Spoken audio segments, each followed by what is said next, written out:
Dave Wyman here with an incredibly special guest, the mayor of the city of Lacey, Andy Ryder. Andy's a proud Seattle sports listener and recently underwent successful treatment for prostate cancer. His treatment method? Swedish cyberknife. Andy, tell us about your treatment. The entire treatment was just 5 days, less than an hour a day. I spent more time commuting to the appointment than actually being in treatment. Any side effects during or after? I've had very few side effects. I've been very lucky to not have some of the side effects that I was worried about with other treatments. What would you say to anyone considering prostate cancer treatment? I'm feeling very confident about my treatment with CyberKnife, and I absolutely recommend it for anyone who has been diagnosed with prostate cancer. Thank you, Andy, and congratulations. Reach out to Swedish Cyberknife directly. You don't even need a referral. Go to swedish.org/cyberknifeprostate. Treat prostate cancer with Swedish Cyberknife. Hey, Brock Hewitt here for my friends at PCF Group, or People Come First Construction Group, and that's exactly what they did when we made the call a couple years ago. We wanted to redo our outdoor space, wanted to add a deck, an outdoor living, a television, and a kitchen, and PCF Group, wow, they more than delivered. And if you're interested in building a stunning outdoor area like we did, I cannot recommend them enough. Reach out before the good weather arrives, and their schedule, well, it's going to fill up. So whether you're looking for a complete outdoor living space or a very specific project like an underdeck ceiling, deck, patio cover, railings, PCF has you covered. Design now and pay later. In fact, get 12 months, no interest and no payments, and up to $6,000 off and a $1,000 Amazon gift card. Request a complimentary design and estimate consultation at 425-629-8476 or project ideas. Explore photos at pcfgroup.com. That's 425-629-8476. This year, tee it up at home with Synthetic Turf Northwest. Dial in your yard and your short game is sure to follow. Synthetic Turf Northwest is your synthetic grass expert. Install a custom backyard putting green or just a mud and mow-free lawn the neighbors will envy. They do it all. Residential, commercial, and turf supply. With locations in Woodinville and soon Fife. Mention Seattle Sports and save up to $1,000 off your project. Visit syntheticturfnorthwest.com. Hey, Green Gobbler here. So you've got a clogged drain in your bathroom. Water in the sink's overstaying its welcome. You're spitting today's toothpaste on top of yesterday's toothpaste. You hope that it go away. Yeah, clogs don't just go away. I make them go away. I'm Green Gobbler, the only clog dissolver you need. I'm bleach-free, safe for your pipes, and I work. Guaranteed or your money back. Because I never met a clog that was gonna unclog itself. Green Gobbler. Let the gobbler get it. Get in the zone, AutoZone. Welcome to AutoZone. What are you working on today? Worried about your battery and the heat? We get it. You don't want to get stranded somewhere with a car that feels like an oven. We've got you covered at AutoZone, America's #1 battery destination. Our free battery testing and charging service can help. And if you need a battery, we'll help you find a new one, no problem. Power through with free battery testing and charging at AutoZone. Get in the zone, AutoZone. Restrictions apply. We are Seattle Sports, the home of the Seahawks, Mariners, and everything Seattle sports. Watch your favorite show live at seattlesports.com. Endless hours of research, seeking referrals, dozens of calls. Hiring the right attorney can be a challenging process during an already difficult time. J.P. Pendergast with Pendergast Law explains. In Washington State, Tom, there are thousands of attorneys to choose from. Referrals and online research can be helpful, but discovering the right attorney requires a conversation. It can be hard to identify integrity and authenticity without that interaction. So, what do you recommend? We encourage anyone looking for personal injury representation to call for a free consultation with our team before making a decision simply based on referrals or online research. Accident victims need an attorney that listens, demonstrates honesty, and is genuinely understanding of their unique circumstances. The care, attention, and preparation that our firm provides throughout the case mirrors the effort involved when taking on the insurance companies. Save time and avoid mistakes after an injury. Contact the caring and compassionate team at Pendergast Law. If you or a loved one has been injured in a car accident, call Pendergast Law. We can help. The team at Mazda of Everett is always working hard to make your experience with their team exceptional. Mazda of Everett has over 700 new Mazdas in stock, tariff-free. It's the perfect time to buy a new Mazda. Visit our friends at Mazda of Everett on Highway 99 in Everett or shop online at mazdaofeverett.com. Click the Mazda of Everett price where pre-tariff pricing still applies. Shop their tariff-free selection at Mazda of Everett. Hey, it's Graz here. Getting a quick round or range session in before work makes the day so much more fun and is a big-time stress reliever. Take advantage of one of the 11 local premier courses nearby. Inner Bay, Jackson, Bill Wright, West Seattle, Cedar Crest, Bellevue, Linwood, Walter Hall, Legion Memorial, Lake Padden, and their newest course, the Ocean Shores Golf Course. Practice on the range with top tracer at Jackson, Inner Bay, and Bill Wright Golf Complex. Play the courses, play virtual, play premier, premiergolfcenters.com. This hour is brought to you by Legacy Group Capital Common Sense Lending. From the Quantum Fiber Studio, you're listening to Wyman and Bob. Weekdays 2 to 7. On Seattle Sports and 97.3 FM HD2. Text line is there for you at 866-979-3776. Powered by Mac and Jack's Brewing Company. Yeah. Right? What's on your mind, Bob? Well, I was thinking of sponsorship, but that's the phone line. We got different sponsorships that come in and out, and I was confused for a hot second there. I'm back. Okay. Welcome. It's good to be here. How is everybody? Did the Mariners win last night? No, they didn't. We'll talk more about that with Jon Morosi. He's going to join us at 2:30. Matt Brash, looking forward to that conversation. He's going to join us at 3. Charlie Furbush at 4 o'clock will join us in studio for the hour, and then El Hombre, Michael Bradley at 5 p.m. So you guys can tune in throughout the day. We got you covered on everything, and see what goes on in Game 2 coming up. Look, I fully expect that this team will get back into the win column. I like them to win this series. I'm looking at 9 in a row, Dave. Yeah. And this is what they've been doing. This is how they were doing it to start this whole run, is losing the first game of the series and then winning the next 2. So they're just getting back to that plan. Okay. That's all. That's fine. It's a pretty good A's team.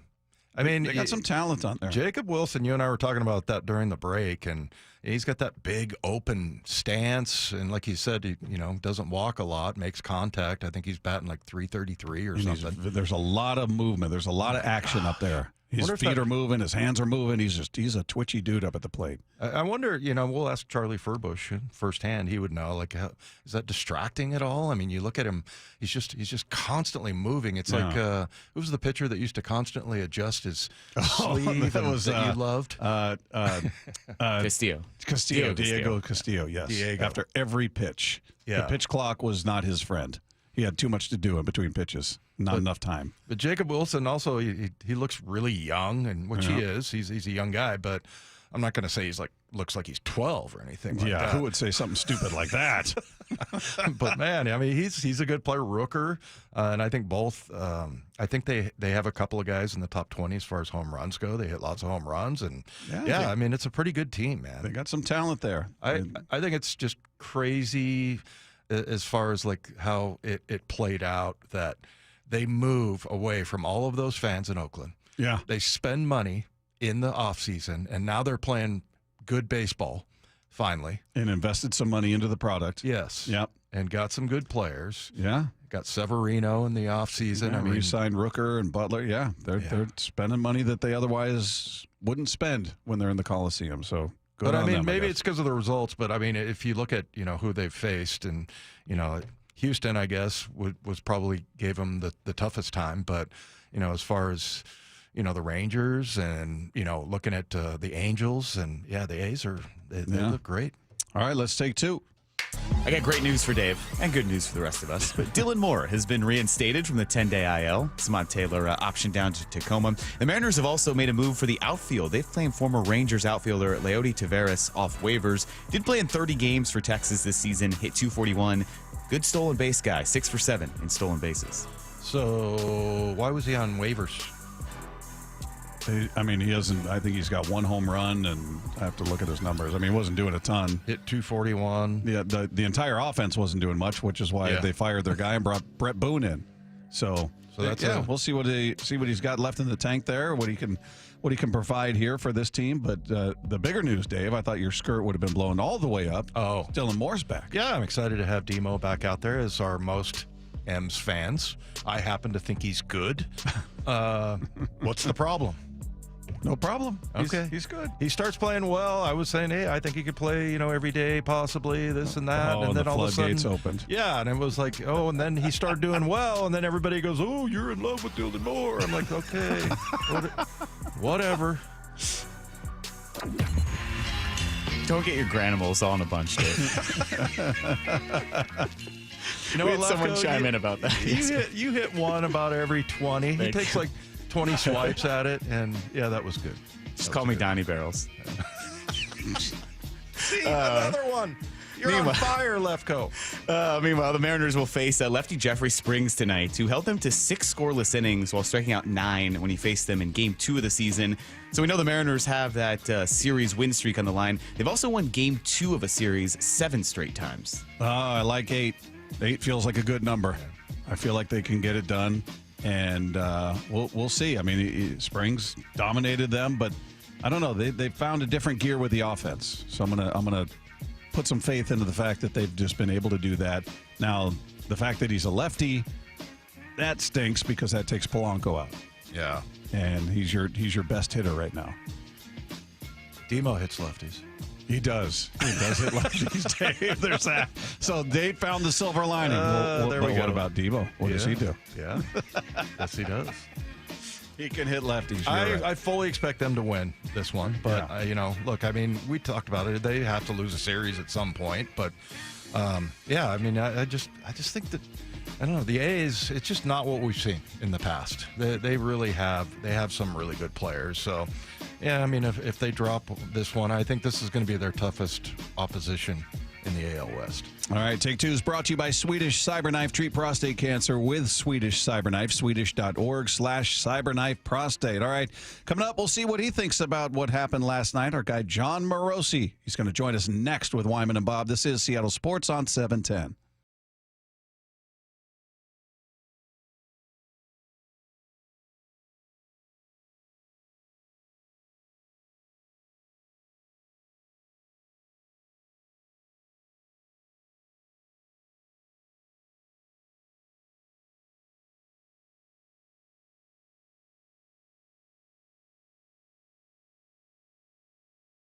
Six to 10 on Seattle Sports, the app, YouTube, and your smart speaker.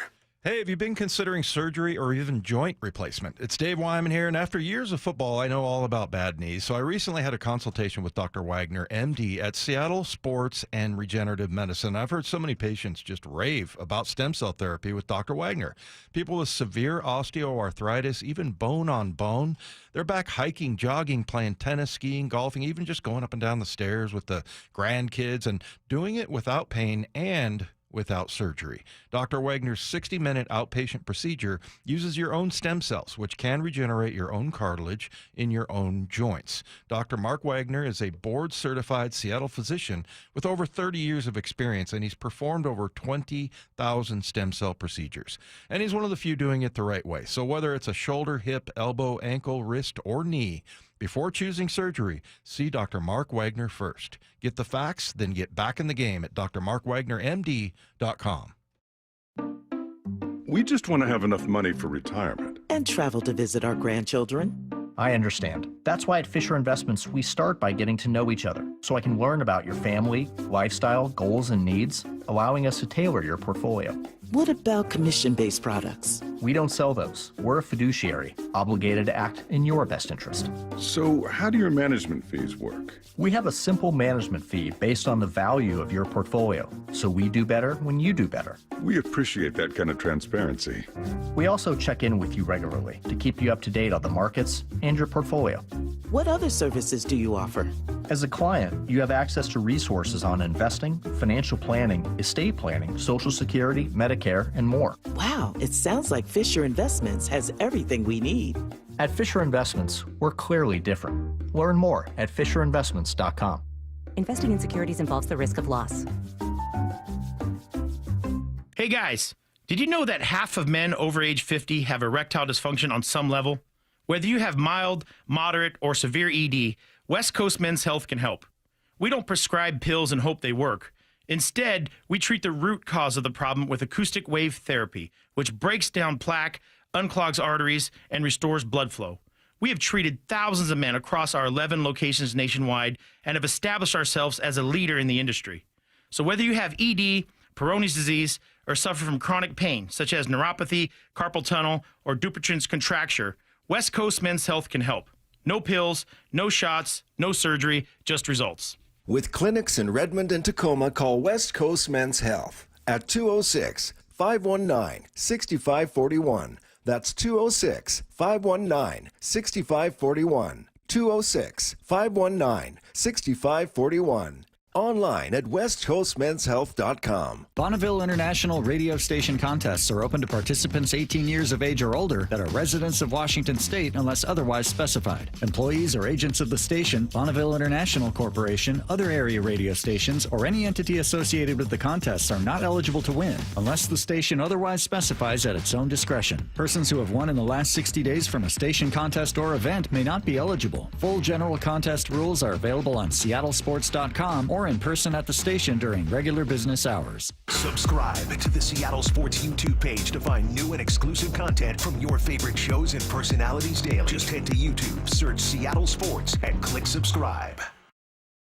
Hey, fight fans, Bob Stelton here from Wyman and Bob. How'd you like to sit ringside with me at Excite Fight MMA? Seattle Sports is hooking up one lucky winner with 2 VIP tickets. That's right, you and a guest for an unforgettable night of fights on May 24th at Muckleshoot Casino Resort. These seats are right next to the cage, right next to me. You're not going to find them online. This is a one-of-a-kind experience. You can enter right now at seattlesports.com/win for your shot at a fight night you're never going to forget. So I formed Davis Law Group about 30 years ago, and I would get, the same questions from people about what to do in the case of an accident. Do you need a lawyer? To the point where I decided that I would at least write a book which would answer the common questions that I would receive as a lawyer. Once I wrote my first book, it proved to be hugely popular. I decided to write then a series of books in different accident cases so that we could really teach people about their rights, how to protect them, and how to decide on whether they need a lawyer and what lawyer to hire. I've found in my career that having a client that is educated and knowledgeable about their particular type of case really helps the client and also usually ends up making the case or the claim more successful. To get your free copy of any of my Washington accident books, visit WashingtonAccidentBooks.com.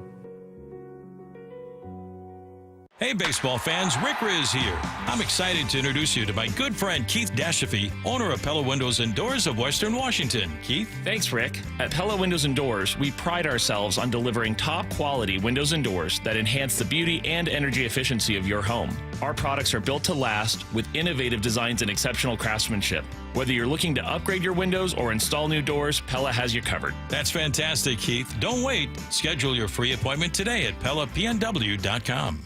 I've never heard a person walk out of a stadium and say, wow, I wish that game would have included more waiting. He is an endless source of baseball and hockey knowledge. José Berríos, el lanzador de Puerto Rico en el Clásico Mundial de Béisbol. Jon Morosi, every week with Wyman and Bob. You're being serious with me right now? He's here, everybody. We look forward to this each and every week. Having a conversation with the one, the only Jon Morosi, who joins us on the Emerald Queen Casino Sportsbook Hotline. How are you, man? Outstanding, my friends. I'm doing well, almost as well as the Tigers and Mariners are right now in the American League. I suppose it's accurate that if all of these standings hold until October, which, let's be honest, would be a pretty substantial feat, we could actually see a playoff series between the Mariners and the Tigers. How about that? How about your Tigers having the best record in the American League? How about that? Plus 63 run differential. They've won 7 of 10. I mean, they're on. You must be in hog heaven. I did not see this coming. And my mother, who is the most devoted Tigers fan there's ever been, I don't think she saw this coming either.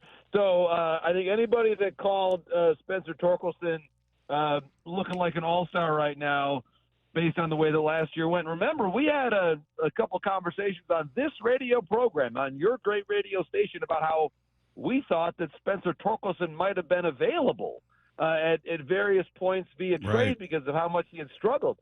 Probably would have been awesome if the Mariners would have picked him up back then, but But be that as it may, the Mariners are playing good ball. Cal Raleigh is going to be an all-star, I think. We can be safely assured of that. And the Tigers are playing pretty good ball, too. Hey, what do you make of Rooker? I've always been a fan of. Great bat, great personality. You look at some of their young bats. Wilson, of course, who was the hero last night.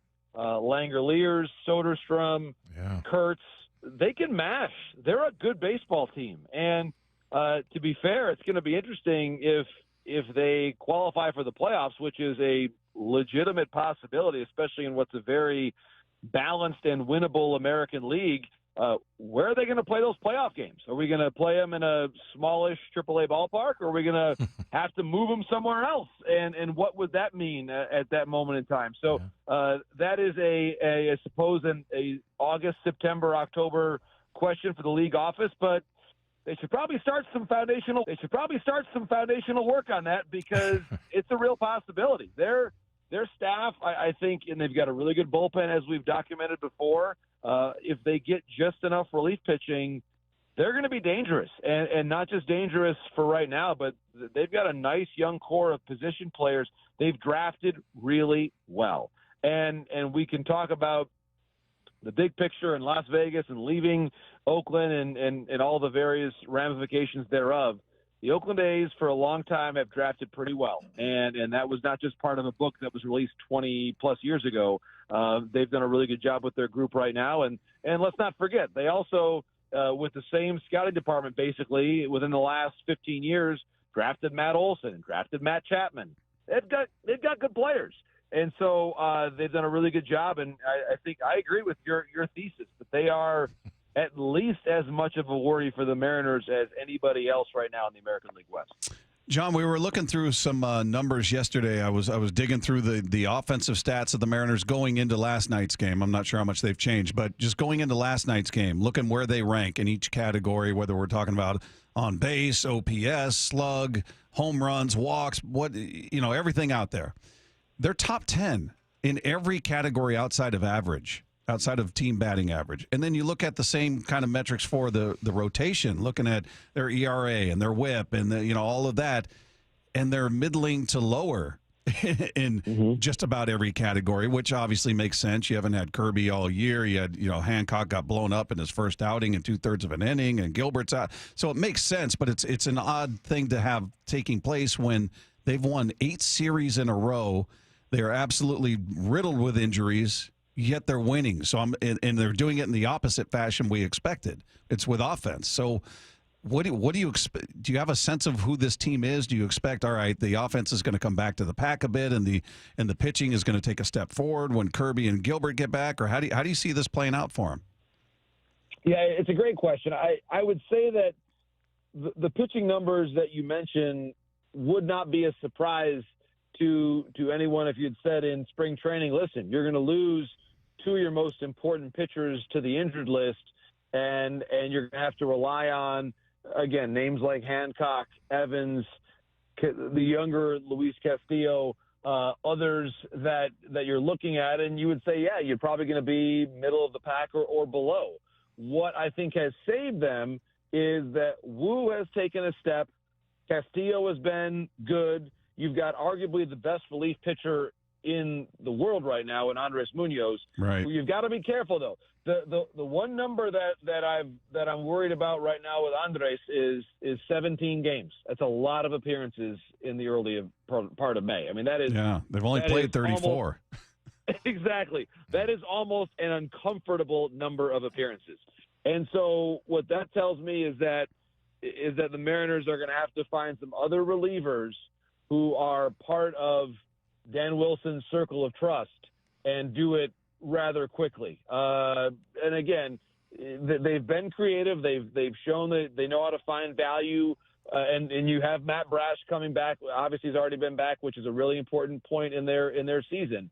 But they need, I think, at least one more quality leverage reliever, or I'm going to be really worried about Munoz and his durability down the stretch. It's honestly just not fair to him. I mean, we have to remember that he, of course, missed a lot of time, and this is just too big, in my opinion, too big of a burden too quickly for someone who has had surgery. And I realize they've got him signed long term. I get all that, but it's that bill is going to come due. It does. I don't care who you are as a reliever. If you're throwing that hard that often, it is a red flag. And Dan Wilson, they've got more information medically than I do, but that number stands out to me as saying they need help, in my opinion. I think that the offense, Cal Raleigh, and the power that he's supplied has been real. Obviously, Rosarena has become a dependable bat for them, certainly someone that they did not have at this stage last season. So I think that's a really important and meaningful step that they've been able to add him. And then Polanco, certainly. And J.P. Crawford's played really well. I think that's the other piece of things, is that he has played in a way that I think is really important. And again, with the time he missed last year, and he just had a bit of a down year, we didn't see this version of J.P. Crawford. He has, again, been one of their most important players. And so a little more offense, you're right, a little concern on the pitching front, but in a very winnable American League, they have had more than enough to get off to a very sturdy start to this 2025 season. Hey, JP, you look at Bryce Miller, low number of innings pitched and a high number of pitches thrown. And, he just hasn't looked like himself. What do you make of what he's going through? Yesterday he said something about like his back's been tightening up and it's like there's a little physical problems. But I guess I wouldn't mind it if it was that. But I wonder if there's something going on with him. What do you see? Yeah, it's a fair question, because he ranks close to the leaders right now in walks among all American League pitchers, and that's not a place that you want to be. He's already walked 19 batters, and that I think is definitely an increase over what it was in the past for him, where I think he had just better command. I mean, he's just walking too many guys right now. He's basically doubled his walk rate since last year. So last year he was walking 2.2 per nine, and now it's up to 4.9 per nine. That's just, strikeout to walk has dropped all the way down to 1.68. It was 4.58 his first year. So it's reduced significantly. So that doesn't feel really good to me, to be honest with you, in terms of looking at those numbers and wondering why that's the case. Sometimes, as you're describing, maybe there is a bit of a physical reason for it. And that would also be a worry, because sometimes when pitchers exhibit some health-related issues, it can sometimes be the command that suffers before the velocity, and that the ability to execute and finish pitches. When you think about your back, and again, I'm not a doctor here or a physical trainer, but it's a natural thing when you talk to pitchers. Are you able to finish your delivery? The finish of the delivery often involves the arm coming through, of course, where your back is going to feel that at some point. And if you're not able to fully execute that pitch all the way through the kinetic chain, that can sometimes either result from back issues or manifest itself in back issues. And that might be explaining what you heard from Bryce. So are the Mariners trying to find a way to get him through this, knowing that they've got two of their big guys on the injured list? Maybe. I mean, that's the reality of the game, is that no one's going to be 100% of the time all year long. But I do have my antennas up a little bit with the walk total, and what you're describing that he said has me a little bit worried. And so if I were the Mariners, I'd be looking at some starting pitching depth to the extent that I can, because I'm a little bit worried about where their depth stands at the moment, just given the amount of attrition they've already experienced and what Miller's going through right now. Hey, looking at this offense, how much credit do you give, John, to Edgar, Kevin Seitzer, for just changing the message, making it, I'm not going to say dumbing it down, but making it simpler compared to the way Brant Brown was explaining things? And how much do you chalk up the success to, well, J.P. Crawford's healthy now, and Jorge Polanco not totally healthy. He can't hit from the right side still, but he's hitting left-handed, and he's doing it incredibly well. 369 with a 407 on base. JP's hitting 294 with a 417 on base. How do you divvy up that credit pie, if you will? I think my default is almost always to credit the players first, because I think that they deserve that. And I think in the case of both Polanco and Crawford, the health was not optimal for either one last year. And I think you're just seeing a healthier version of two really good major league players.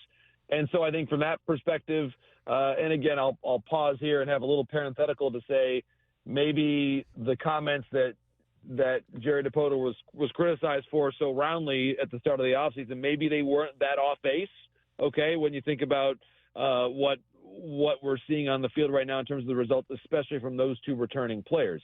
I would say this, that hitting coaches of the 0-1 Mariners are now they're in vogue right now. Yeah. Edgar and Brett Boone just got hired. I would imagine Buhner and Mike Cameron and all the rest of the guys are going to get hired here pretty soon too.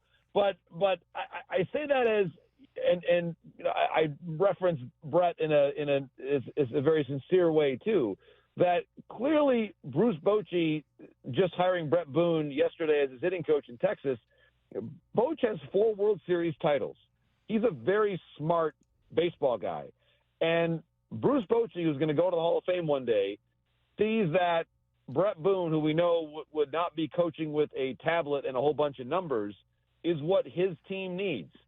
I think we're seeing teams wisely pivot back toward this way of a more traditional mode of instruction and advice. You know, I just did a show today. I'm in New Jersey. I just did a show today with Sean Casey and Mike Lowell, and I asked them both after we were just kind of leaving after the show. I said, listen, when you were hitting, how many things did you have in your mind? Like what, as the pitcher's actually delivering the ball, were you thinking about elbow, knee, stride, bend? Like what was going through your mind? And both of them, Mikey's been a World Series MVP, Casey's a lifetime 300 batter, okay? They both said the same thing at the same time. See ball, hit ball. That's what they said, both of them, okay? They're really smart baseball guys, okay? Mikey Lowell's a champion. Case is one of the greatest people I've ever been around in baseball and one of the smartest people as well, who, by the way, was the hitting coach of the New York Yankees 2 years ago. And if these really smart people, and again, it's more complicated than that, and when they say it, it has more weight than if I say it. But that's the essential part of their advice, is to get these really good major league hitters into a headspace that allows them to perform. And I think Edgar and Kevin, Edgar's a Hall of Famer, Kevin, excellent player in his own right. I think they have a different way of communicating than maybe a lot of the more iPad instructors that you see. And there's a place for that. There is. But I think part of the reason why you hire Brett Boone and why you hire Edgar is because at sort of the head of that hitting department, you would like for the eventual message to be conveyed by someone who has done it, who has some dirt in the spikes. And they might be able to have a meeting where behind closed doors, someone with my background says, hey, we think that there's maybe an inefficiency here, where maybe there's a stride that could be a little shorter, and maybe could you convey that information to Cal Raleigh or J.P. Crawford? And then, sure, Edgar's going to deliver that message in the Edgar way, maybe 10 minutes into a conversation, and he drops in that one little detail that frees up that person mentally. That's what it takes. These players nowadays are awash in information, and the human touch from someone that's done it is important. And so that's why Edgar and Kevin are doing well, and that's why the Boone is going to be the hitting coach of the Rangers. And as I said on the air today, my big question is actually twofold. Number one, will his jersey say the Boone and not Boone? And will he also, as in his Mariner years, and you both remember this, he used to have his bats distributed into hot piles and cold piles at his locker. The bat shipment would come in. Brett would stand there and hold the bat and say, nah, hot. Nope, cold. Hot, cold. He would distribute them based on how they felt. And he had 2 massive piles of bats in his locker. So I want to know, will he be doing that with his fungo bats as the new hitting coach of the Texas Rangers? How do you think he'll do? I mean, I think the way you described it is, that's one of those where, like in the NFL, I mean, you have to have coached, and, it's like, because I don't know how much coaching Boone has done, but I know he had a podcast. Very little. Yeah, he was doing, as of 2 days ago, he was doing what the three of us are doing right now, which is talking ball. That was his job as of 2 days ago. Yeah, but he did sleep at a Holiday Inn, so I think he's qualified. Well, it's like in the NFL, you can't get in. I mean, you got to go and like start off at high school and then, go to community college and then, work your way up and all that. And I don't know, it's just very interesting that, and I'm not saying you're just taking some guy off the street. I mean, he's very special, but it's just interesting the way you said it. Hey, if a guy's done it and then, he knows the right words to say, yeah, you can have success. Yeah. Exactly. I mean, all these hitters are very, very talented. This is, at its core, I think, of the four major sports, the most mental of all the games. And I mentioned Sean Casey. I mean, he was the hitting coach of the Yankees. Sean does a lot of training now on the mental side of the game. I would think, and I mean this with absolute sincerity, if you wanted to be the most effective major league hitting coach, I would say you should study psychology either as an undergrad or a graduate program, play the game as long as you can, and then meet your players there. That's what I advise. Because there's nothing that Edgar or Kevin are going to do to teach Cal Raleigh how to hit. Corey Seager doesn't need to learn how to hit from Brett Boone. He knows how to hit. It's a matter of, what is the one little bit of information or encouragement that I can give you major league hitter, to help you be the best you can when a 99-mile-an-hour fastball is buzzing at you, right? I mean, that's it. Yeah. And that is way more than 50% mental, way more. The physical part, the training part, that's done a long time ago. It's the mental piece, and I'm such a big believer in the mental side of the game, and it's amazing how many of the people I've interviewed on the Road to Cooperstown podcast, a lot of the conversations veer toward exactly that. I was talking to Mike Schmidt, that was the episode that dropped today, and I won't go into super detail about it at the moment, but what he talked about was, he said, I wish I could have enjoyed my career more. I had a great career, but I was so in the mental vortex of performing every day that I didn't have as much fun as I would have liked to have had. That's a Hall of Famer. Mm-hmm. And I think that just speaks to how tough this game is. And anybody that can be around you to kind of help loosen that a little bit and then give you some instruction along the way is really good at their job. And Bruce Bochy knows exactly what he's getting from Brett Boone. He had him in San Diego. Brett Boone is not going to walk in and be Mr. Serious. We know Brett. We know who he is. He's going to be the same guy that he was sitting in the clubhouse in Seattle. He's just going to have that now at a coaching venue. And I think it's going to be a lot of fun to watch. And I think he'll be really good for Marcus Semien. He'll be really good for Jock Peterson. I think those are guys that right now need a bit of a pick-me-up. And the Boone, I believe, is qualified to deliver it. The Boone. He is Jon Morosi with us each and every week. Always a great conversation. If you're a baseball fan, great stuff. Jon, we appreciate you. We'll do it again next week. Have a great rest of your week. Sounds good. The only way I'd be doing better right now is if the Pistons were still involved in the playoffs. But how about the Knicks pulling off a game one upset? I'm usually all right now baseball, hockey only, but I'm like keeping an eye on the basketball. It's kind of pulled me in. It's been fun. You've got that kind of capacity. We don't. It's just, We appreciate you, Jon. All the best. Have a great day. Thank you so much. There he is, Jon Morosi, everybody. If you didn't catch all of that, you'll be able to find it on the podcast page after the show at seattlesports.com. Just click the podcast tab. Scroll down to our picture and click on that, and it's right there waiting for you. Don't forget, you can just click subscribe. It's totally free, and it shows up for you every day. It's a beautiful thing. You never have to even think about it. It's just there like a present every day.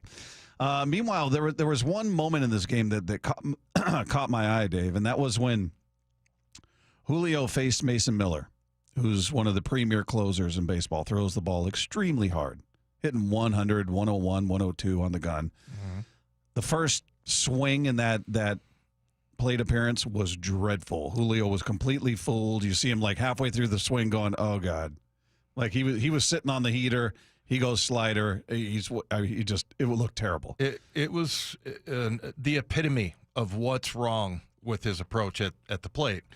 And well, I'll let you tell the rest of the story. But, I mean, it was, I was just like, you've got to be kidding me. Yeah, it looked bad. But, all right, one pitch, he battled back and worked a walk. Right. And you saw him after he worked that walk.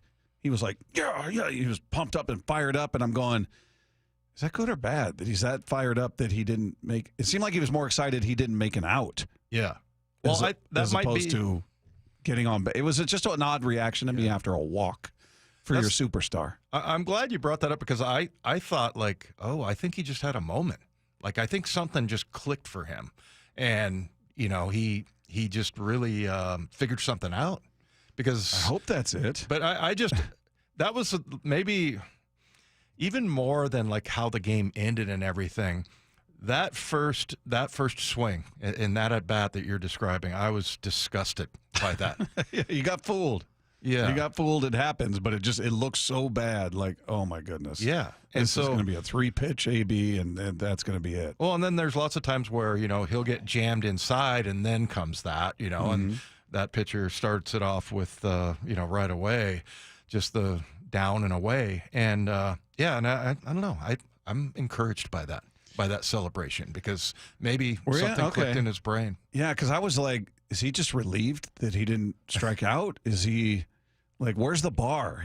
This is a guy you expect you're paying him to be, and he's promoted as being your superstar. You come through in clutch situations, and he did work a walk. I mean, hey, I'm not getting down on him for it because he looked bad, and it didn't look like that was going to be a possibility. But he turned it around, worked a walk. But his reaction, I was like, wow, that was weird for a walk to be like I just did it. You know what I mean? Right. I was just like, well, you did, but you didn't hit the ball. I don't know. It was just I was a little conflicted with his reaction. And even though, look, he didn't have a big offensive game, the one thing I'll give him credit for is he doesn't take any struggles at the plate into the field. Oh my gosh. This guy, he covers so much ground in center field. He is a fantastic defender. And you saw him make some great running, sliding catches last night, and you just realize how much ground he is covering out there. So to his credit, whatever's going on at the plate, good or bad, he's not letting it impact his defense. Yeah, and it showed up last night, like you mentioned, especially the one that he got, the shallow one in the gap, or was it between him and left or right? I think right fielder. Anyway, that, and then, the recovery there. And it's funny, you look at, I feel like baseball is the sport where there's the most like self-loathing, where you see guys like screaming at themselves. Yeah. You see Trent Thornton when he went off the mound, that he puts his glove up and he's like, yeah. You can tell. Well, he's kind of like that anyway. Yeah, he's a psycho. But yeah, I mean, that's why I like that celebration from Julio, because you remember the other day, we talked about this yesterday, but when Cal, calls a timeout because he goes down 0-2 and he ends up screaming at himself. He's like, what the bleep are you doing? And then, steps back in and hits a grand slam. But yeah, I think you see a lot of that. And I'm hoping that after that horrible swing, maybe that'll fix Julio. Maybe something just clicked for him. We'll see. Game 2 coming your way tonight, 6 o'clock pregame right here, Seattle Sports on 710. Meanwhile, he made his long-awaited return over the weekend, and we're going to get a chance to talk to him about it. Matt Brash is going to join us next with Wyman and Bob. This is Seattle Sports on 710. Blue 88 on Brock and Salk. Nicky Manwari, how do you see them using him? I think they'd love to put him at that second level. Does it allow them a little freedom, Salk, to put Spoon back outside a corner, right? Where you can have some real strength with Freak and him. And this dude around the line of scrimmage, cleaning stuff up on aisle 9. Yeah, man, there's a lot of excitement about just molding that kind of talent. Blue 88, every day at 7:45. Answering 3 football questions as only Brock Heward can. When you have really good leaders, it makes it easy. Gia arrived at Lee Johnson after 10 years at another dealership. You know your job, but then you have people who you can rely on to help you with the big stuff that you need that support from. And I've gotten that every day with my service manager, with our assistant service manager, with even like our GM and our GSM. The way that, we're now on the showroom together, we are so close-knit just as a department. My service manager here, he's always open to teach you whatever you want to know. He just wants everybody to do good around him, and if somebody wants to learn something, I'm here to do it. And I've never had a service manager like that before. They're really good at promoting from within. That's one thing that I've learned from working here. I see people start out as a lot porter, and people work their way all the way up to being a general manager. The LJ way is The Lee Johnson Auto family. Hey, Riverside Roofing is offering $1,000 off a new replacement right now. That's huge. $1,000 off. Quite the incentive for homeowners to book their roof replacement right now. It's Mike Salk here, and it really is a great time to do it. These days are getting long, right? Sunsets after 8 o'clock. Crews can get your roof done quick. So take advantage now before demand spikes this summer, making those repairs costly and time-consuming as well. Here's what you got to do to claim your $1,000 off from Riverside Roofing. Book a free estimate from the website, riversideroofingllc.com, and then you'll meet with Brandon, that's Don's son. Just tell him you heard the message here on the radio station. $1,000 back in your pocket, and yes, a brand new roof over your head. And while you're there, ask Brandon about their 35 years of local experience, GAF Master Elite certification, which puts them in the top 3% of roofers in the nation, and of course the catch-all system, which they use to keep your yard and driveway totally free of debris like nails or shingles. Go to riversideroofingllc.com. Remember, Riverside Roofing is the roofing company you can trust. Get ready for Camping World's Red, White, and New Trade event, May 15th through the 18th. Get the highest value for your RV guaranteed during the biggest RV trade event of the year. Shop the best RV deals in America with new RVs starting as low as $92 a month. Get ready for the holiday weekend with up to 45% off grills and 25% off product installation. Plus, we'll have free hats, free propane refills, free food, and fun for the whole family. Don't miss the incredible Red, White, and New Trade event, May 15th through the 18th at your local Camping World. See dealer for full details and disclaimers. Get in the zone, AutoZone. Welcome to AutoZone. What are you working on today? Worried about your battery and the heat? We get it. You don't want to get stranded somewhere with a car that feels like an oven. We've got you covered at AutoZone, America's #1 battery destination. Our free battery testing and charging service can help. And if you need a battery, we'll help you find a new one, no problem. Power through with free battery testing and charging at AutoZone. Get in the zone, AutoZone. Restrictions apply. Hey, Green Gobbler here. So you've got a clogged drain in your bathroom. Water in the sink's overstaying its welcome. You're spitting today's toothpaste on top of yesterday's toothpaste. You hope that it go away. Yeah, clogs don't just go away. I make them go away. I'm Green Gobbler, the only clog dissolver you need. I'm bleach-free, safe for your pipes, and I work. Guaranteed or your money back. Because I never met a clog that was gonna unclog itself. Green Gobbler. Let the gobbler get it. Get ready for Camping World's Red, White, and New Trade event, May 15th through the 18th. Get the highest value for your RV guaranteed during the biggest RV trade event of the year. Shop the best RV deals in America with new RVs starting as low as $92 a month. Get ready for the holiday weekend with up to 45% off grills and 25% off product installation. Plus, we'll have free hats, free propane refills, free food, and fun for the whole family. Don't miss the incredible Red, White, and New Trade event, May 15th through the 18th at your local Camping World. See dealer for full details and disclaimers. April is Financial Literacy Month, and creating a realistic household budget and learning to save are the first steps in reaching your financial goals. Financial expert Jean Chatsky has more. While many people would benefit from consulting a financial advisor, learning basic financial practices is easier than you think. The goal of any financial plan is saving for the future, so create a budget and stick to it. It allows you to determine your ability to save. Choosing the right place to save is just as important as saving itself. It is never too late to begin saving. Many people put their money in regular savings, which typically offers very low interest rates. Instead, consider an FDIC-insured high-yield online savings account with higher returns. AARP members can put money in high-yield online savings and CD accounts through Barclays and get the highest return the bank offers. It's a smart way to save for your future. For more, visit aarpdigitalbanking.com. Content is sponsored by Barclays. This is Seattle Sports. Streaming through the Seattle Sports app. KIRO AM Seattle. KIRO FM HD2 Tacoma. Home of the Seahawks, Mariners, and everything Seattle sports. From the Quantum Fiber Studio, this is Wyman and Bob. On Seattle Sports. Streaming live on the Seattle Sports app and at seattlesports.com. Now, here are your hosts, Dave Wyman and Bob Stelton. Mariners get back to it tonight, Game 2 of their series against the A's. They'll send Emerson Hancock to the hill, and it was We talked yesterday about, all the good, this team's won 8 series in a row and all these good things have been happening. And one of the things we highlighted over the weekend was the return of this guy. Yeah. The return of this guy. We loved talking to him, had a great conversation with him at spring training. And now he is with us after making his season debut on the Emerald Queen Casino Sportsbook Hotline. Matt Brash is here with us. How are you, man? I'm doing good, guys. Thanks for having me on. Well, it's great to talk to you as always. And how did that feel? I didn't even realize how long it had been since you'd pitched in a game. September of 2023. Yeah. What was that? Were there butterflies? Did it feel like I'm a rookie again? I'm nervous. What were the feelings out there?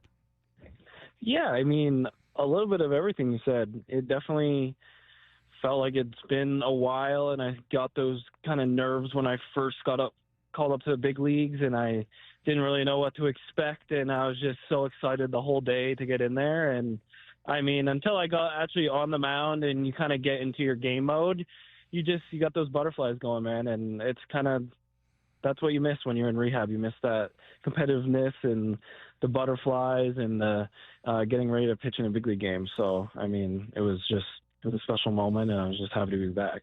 Well, that's awesome, Matt. And the other thing about it is you don't feel like you're part of the team, right? I mean, being injured sucks.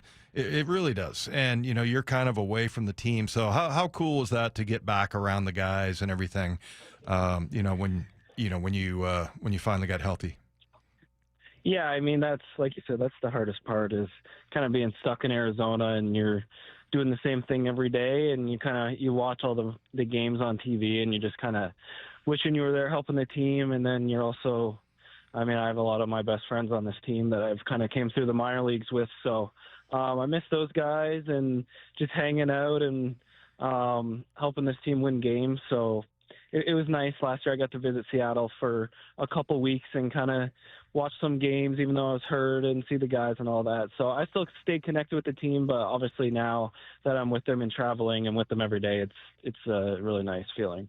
Well, how did it feel just physically out there? Was the ball doing what you wanted it to do? I mean, you threw 14 pitches. Was the movement there that you're used to? The velocity? How did everything feel in terms of your command of the pitches?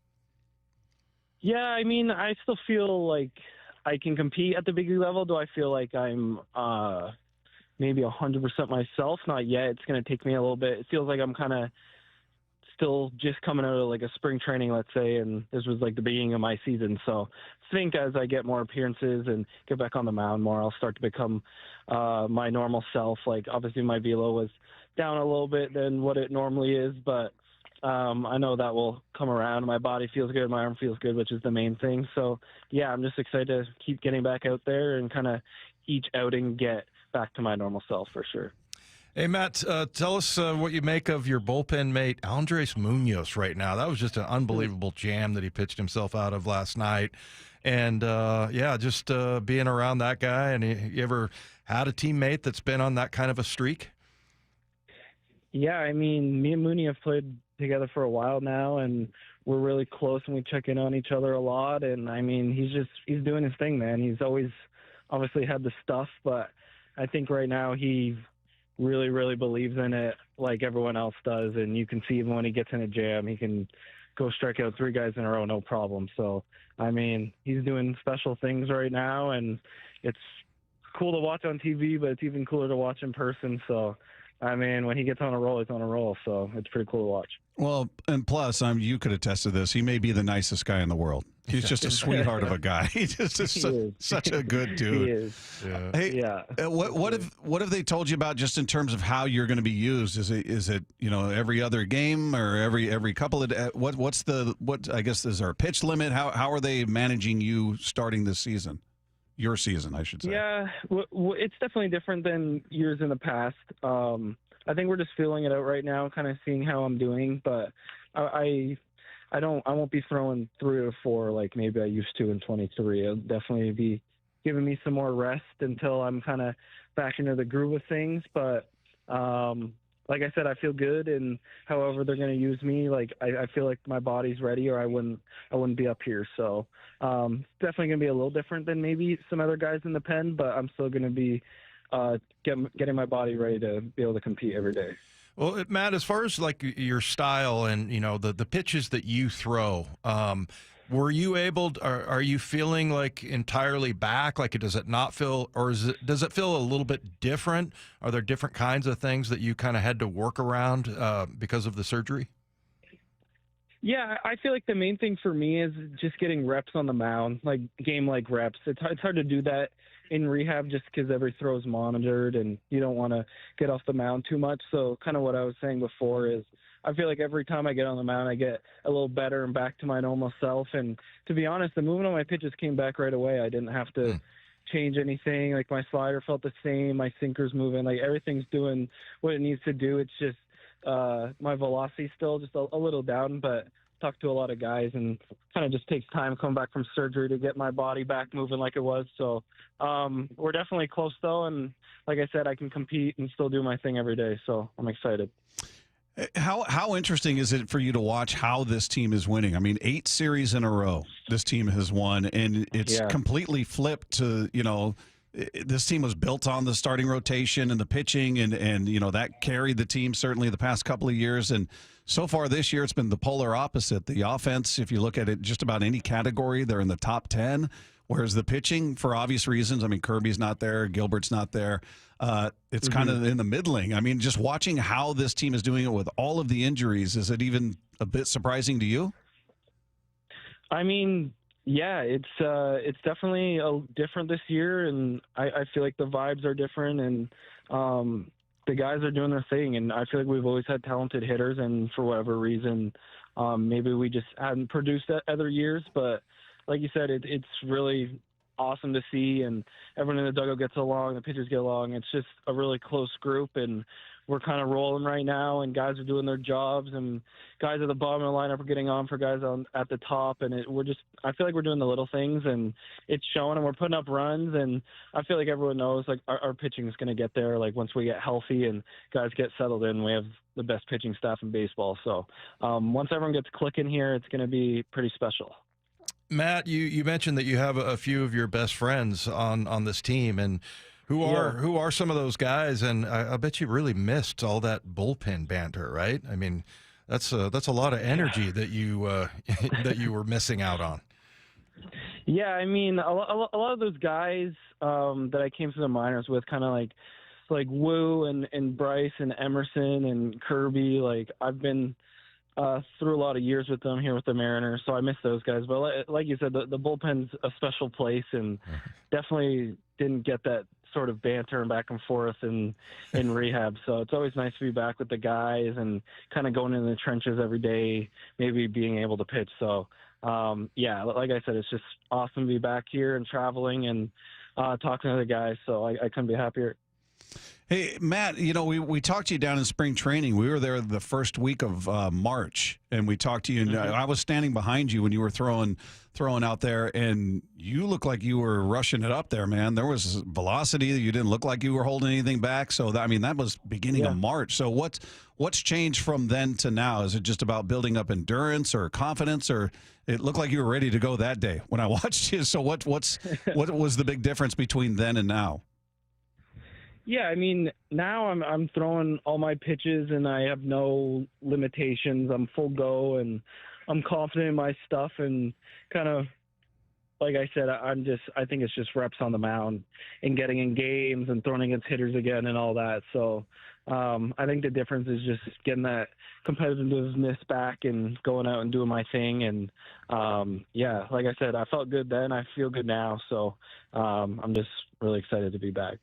Hey, Matt, real quick before we let you go, I'm just curious your take on we're talking about the offense and talking about JP and Polanco are absolutely on a tear, they're on fire, and going, well, how much of that is them being healthy versus, and I know Polanco's still a little dinged up, only hitting from the left side, and how much of that is the coaching and the Kevin Seitzer and Edgar and Dan, and you've been around both, you've been around all those guys. Is it a different message? Is it being delivered differently? How different is it from, and this is not to rip on service on any level, but just how different is the environment there with this crew intact? Yeah, I mean, it's very different. I feel like it's kind of what we've been talking about. The guys have gone on a roll, and guys are performing and doing their thing. And I don't know if it was a fresh start or a new message or what, but I think guys are just playing for each other. And we're getting wins when maybe in past years we haven't, just on doing the little things like moving guys over, stealing bases, playing good defense, whatever it is. I feel like guys are just playing for each other, and I think we've always had the talent here. I've always said that. So I think everyone's just kind of putting it all together. And, yeah, health is a big part of it. Guys are healthy, and guys are playing every day and doing their thing. So I think it's just a combination of things, but I think the most important thing is guys are playing for each other, and we want to go out and do our best, and we're just kind of doing our thing. Well, Matt, it's been fun to watch this roll, and hopefully it continues through. I was about to say Oakland, Sacramento. By the way, what do you make of that park out there? Is that better than the Coliseum? Are the clubhouses nicer than the Coliseum out there? Or what is it like being in a minor league park? I mean, it's definitely it's different, but the facilities are really nice here, and the ballpark, it has a different feel for it, just being a AAA stadium. And I really like playing at the Coliseum just because I like playing at old ballparks with history and the bullpens on the field and all that. But, I mean, they've done a great job here, and the facilities are great. So, I mean, it's a different field, but it is what it is. And, like, it's another big league stadium and game, so you still get the same adrenaline and feel here. So yeah. You like the old stadiums, even if there's raw sewage in the locker room and things like that, Matt? I mean, that was pretty extreme, right? I mean, it was definitely a little grindy and maybe not the nicest, but I don't know. There's something about old ballparks that kind of just draw me to them. But yeah, I mean, It doesn't matter to me if you're in the big leagues. You're in the big leagues. Yeah. Love it. Good Matt, stuff, hey, man. Welcome back, man. Welcome back, Mariner fans. Very excited to see you back, and we're happy to see you back. We always appreciate you taking time with us. Thanks so much for that, and, of course, we wish you nothing but the best moving forward, man. Yeah, thank you, guys. I appreciate it. Thanks, Matt. There you go. There's Matt Brash of your Seattle Mariners, a very welcome sight for this bullpen. I mean, he's such a key to that bullpen and high leverage situations, and we'll see how often they're going to use him. You know, as he talked about, how does he respond after getting out there? And it sounds like everything's good. You threw 14 pitches. Just so weird to think it's September of 2023. Yeah, was the last time he pitched. I couldn't believe that. I guess I thought maybe he had played at some point last year, but I just forgot about that whole thing. And that's a long time to be away. But, you know, as JP was talking about, when we talked to JP Morosi, you know, you look at what Munoz is doing right now, and it's starting to get like a lot of games, right? And for 34 a game, what do you say? He's been in 17 or something like that at a 34. Yeah, and you know, whenever when Sewald was here, obviously he was kind of your closer guy. But I mean, whenever I think about bringing like special pitchers out of the bullpen, you know, that just have amazing stuff. I always think of Andres Munoz and Matt Brash. And Brash, everybody talking about his slider, and I was very pleased to hear that it feels the same for him. Yeah, because I could imagine that, you know, mine were usually like knee injuries and stuff like that, and so it was just a matter of whether it held up or it hurt or anything like that. It wasn't, you know, for him, everything is just so precise, you know, throwing a baseball and trying to get it to get the spin on it, and I could see where that would feel different after a surgery, and he said it's back to normal. Yeah, it's interesting that it's, you know, they've been beyond deliberate, because as we said, we watched him in spring training first week of March, and that ball was humming. I mean, this wasn't soft toss. This wasn't just let's play catch, see how it feels. He was on the mound, and you could hear he was firing the ball. There was no radar gun there, so I don't know what he was doing in terms of miles per hour, but he looked ready then. So, you know, just obviously developing some endurance and trust in his pitches, and everything's been taking place since then. But yeah, he's ready to go, and he's absolutely crucial to what they want to get done with that bullpen, and maybe taking some of the heat off of Munoz, you know, once Brash is up to 100%, you know. But yeah, Munoz, by the way, leads the team in appearances, 17 in 34 games so far. Right behind him is your guy, Trent Thornton. Oh yeah, the psycho. Psycho guy. Gabe Spire, Edward Bizzardo, 15 appearances each. So, but yeah, he's got 17 appearances, 17 innings, 12 saves, yet to give up an earned run. So, Fantastic. I was talking earlier about guys screaming at themselves in baseball. Because you don't see that much in football, but yeah, the Trent Thornton one was particularly funny. I made Shannon come in and watch. I go, look at this kid. He's just beating himself up. Yeah. Just beating himself up, screaming at himself. But yeah, I mean, it's got to be hard for really the coaches and the trainers too, of like, when do we put this guy back in? Because like you said, if it would have been up to you, your eye told you, hey, this guy looks ready, right? I mean, he's zipping the ball. Yeah, he didn't look like he was throwing with any limitation or any hesitation. It just that was 2 months ago. Yeah, had you said, we didn't know who this guy was, he was just there throwing, I wouldn't have known that he's rehabbing, he's working on things. He looked like he was humping it up there. It was humming, man. So he looks great. Hopefully everything goes as planned with whatever their plan is, how often they run him out there and use him. But man, he's such a key cog in the wheel of that bullpen. And you hear what people say about his slider, and then you see the effects of it. Was it Ramirez that he spun around like a corkscrew one time? But yeah, and the other thing, Bob, I think they're obviously really good at identifying talent here. Right, they're as far as pitching goes, but also I just think the trainers and the coaches work really well with these guys. I mean, holding them back, and like we were talking about earlier, 2 months ago, you would have said, hey, this guy, he's good to go. And, they hold him back. And I just think a lot of it is not only how they, identify the talent, but also the development. Yeah. Development of these guys, and not just, the pitches that you're throwing. It's more also about, your health and taking care of these guys. Hey, if you missed any of our show or you just want to go watch things over again, you can check out our Wyman and Bob channel on the Seattle Sports YouTube page. If you didn't know that existed, yeah, there's a Seattle Sports YouTube page. How about that? And you can find the Wyman and Bob channel there. You can search for Seattle Sports on all social media platforms, whether it's X, Instagram, Blue Sky, Threads, whatever you got, we're on there. And you can find all of our segments, like our conversation there with Matt Brash or Seahawk players. Anything we do is right there for you at the click of a button, right there. So take advantage of that. Meanwhile, Bob's Baseball Breakdown.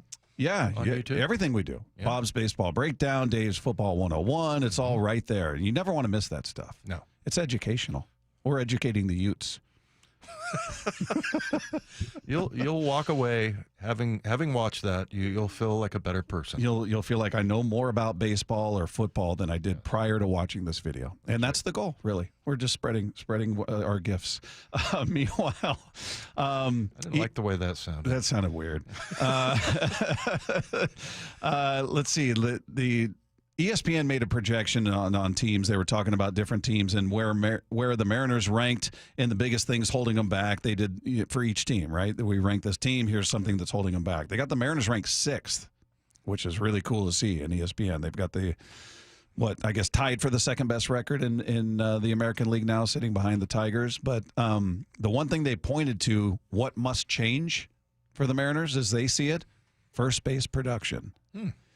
And they got a little blurb here. Generally speaking, the more specific the issue we choose to worry about, the better off the team. For Seattle, the primary concern the past couple of years has been more wide lens than specific offense. For now, that problem has apparently been largely solved. The Mariners' offense has been one of the hottest in baseball over the past couple of weeks, with its hitters even managing to mash at T-Mobile Park. So rather than worrying about the offense, we can point out that at first base, the Rowdy Tellez-Donovan Solano combo is mostly responsible for Seattle's .518 OPS, tied for 29th in Major League Baseball at the position. This was projected to be a major hole before the season, so the chances of self-correction are limited. Now the stakes are higher to shore up the weak spots, since the Mariners have emerged as an early front-runner to win the AL West. What would be the solution at first base? Because as it sits with the guys you've got up right now, you don't really have one. That's it. Those are your guys. And Tellez, to his credit, has come up with some big hits here and there. He hasn't done it on a consistent basis. We talked about Solano yesterday. He's done almost nothing for this team. He had something last night. He hit a fly ball that advanced the runner. Sack fly. Well, It wasn't a sack. Nobody scored. So that's right. Yeah. So, trying to make it sound better than it was. He got the runner from second to third on a fly ball. Yeah. And you look at Rowdy Tellez. I mean, he 4 home runs. And the other thing is, I feel like there's a pretty wide radius. I think when JP and whoever's playing third, Ben Williamson, who really has been kind of a godsend. I mean, we were talking about third base pretty much as that was like the most important when we had all those options for improvement. Yeah, when we thought Polanco was going to be your everyday third baseman, that didn't make anybody feel great. No. But Tellez, I mean, he's great as far as picking the ball and everything. But, there's a few times where they say he dove to try to get that. And I'm like, it's not so much a dive as he fell down. Yeah, he doesn't really have range. Yeah. So that's the hard part with him. But, yeah, I mean, he's okay. He's hitting above 200. But, yeah, I mean, you look at it right now. I mean, right field, don't really have an answer there for Robles. And then, I suppose first base. But first base and third base are typically your production spots. You got the big bat there. They're going to produce. They're going to hit home runs, drive in runs. And right now you don't really have that. I mean, we talked about the 1 RBI for Solano. Mm-hmm. You got Tellez, who's got 4 home runs, as you said, but he's got an on-base of 269, 211. He's slugging, 423, 692 OPS. It's not great. It's not great. He's certainly better than Solano, and he has done decidedly better when you talked about, he's able to pick the ball very well. Mm-hmm. He just doesn't have any range at all left to right. Yeah. You see it. He just kind of tips over, as you said. So he's, a lot of that's getting by him. And Ben Williamson defensively has looked fantastic out there. It's also a spot you want some production out of. He's got 1 home run. And look, I don't have those expectations of him. He didn't come up with the reputation or the history of being a power guy. It's just not his game. He's got 10 runs batted in. Look, if you get production from other spots, you can live with the lack of it there for the glove that he gives you. But, yeah, I don't think they're wrong in pointing at first base. I just don't really know what their option is unless they want to call Locklear up and see what he can do. He was a guy who was certainly got some pop. He's got a lot of swing and miss.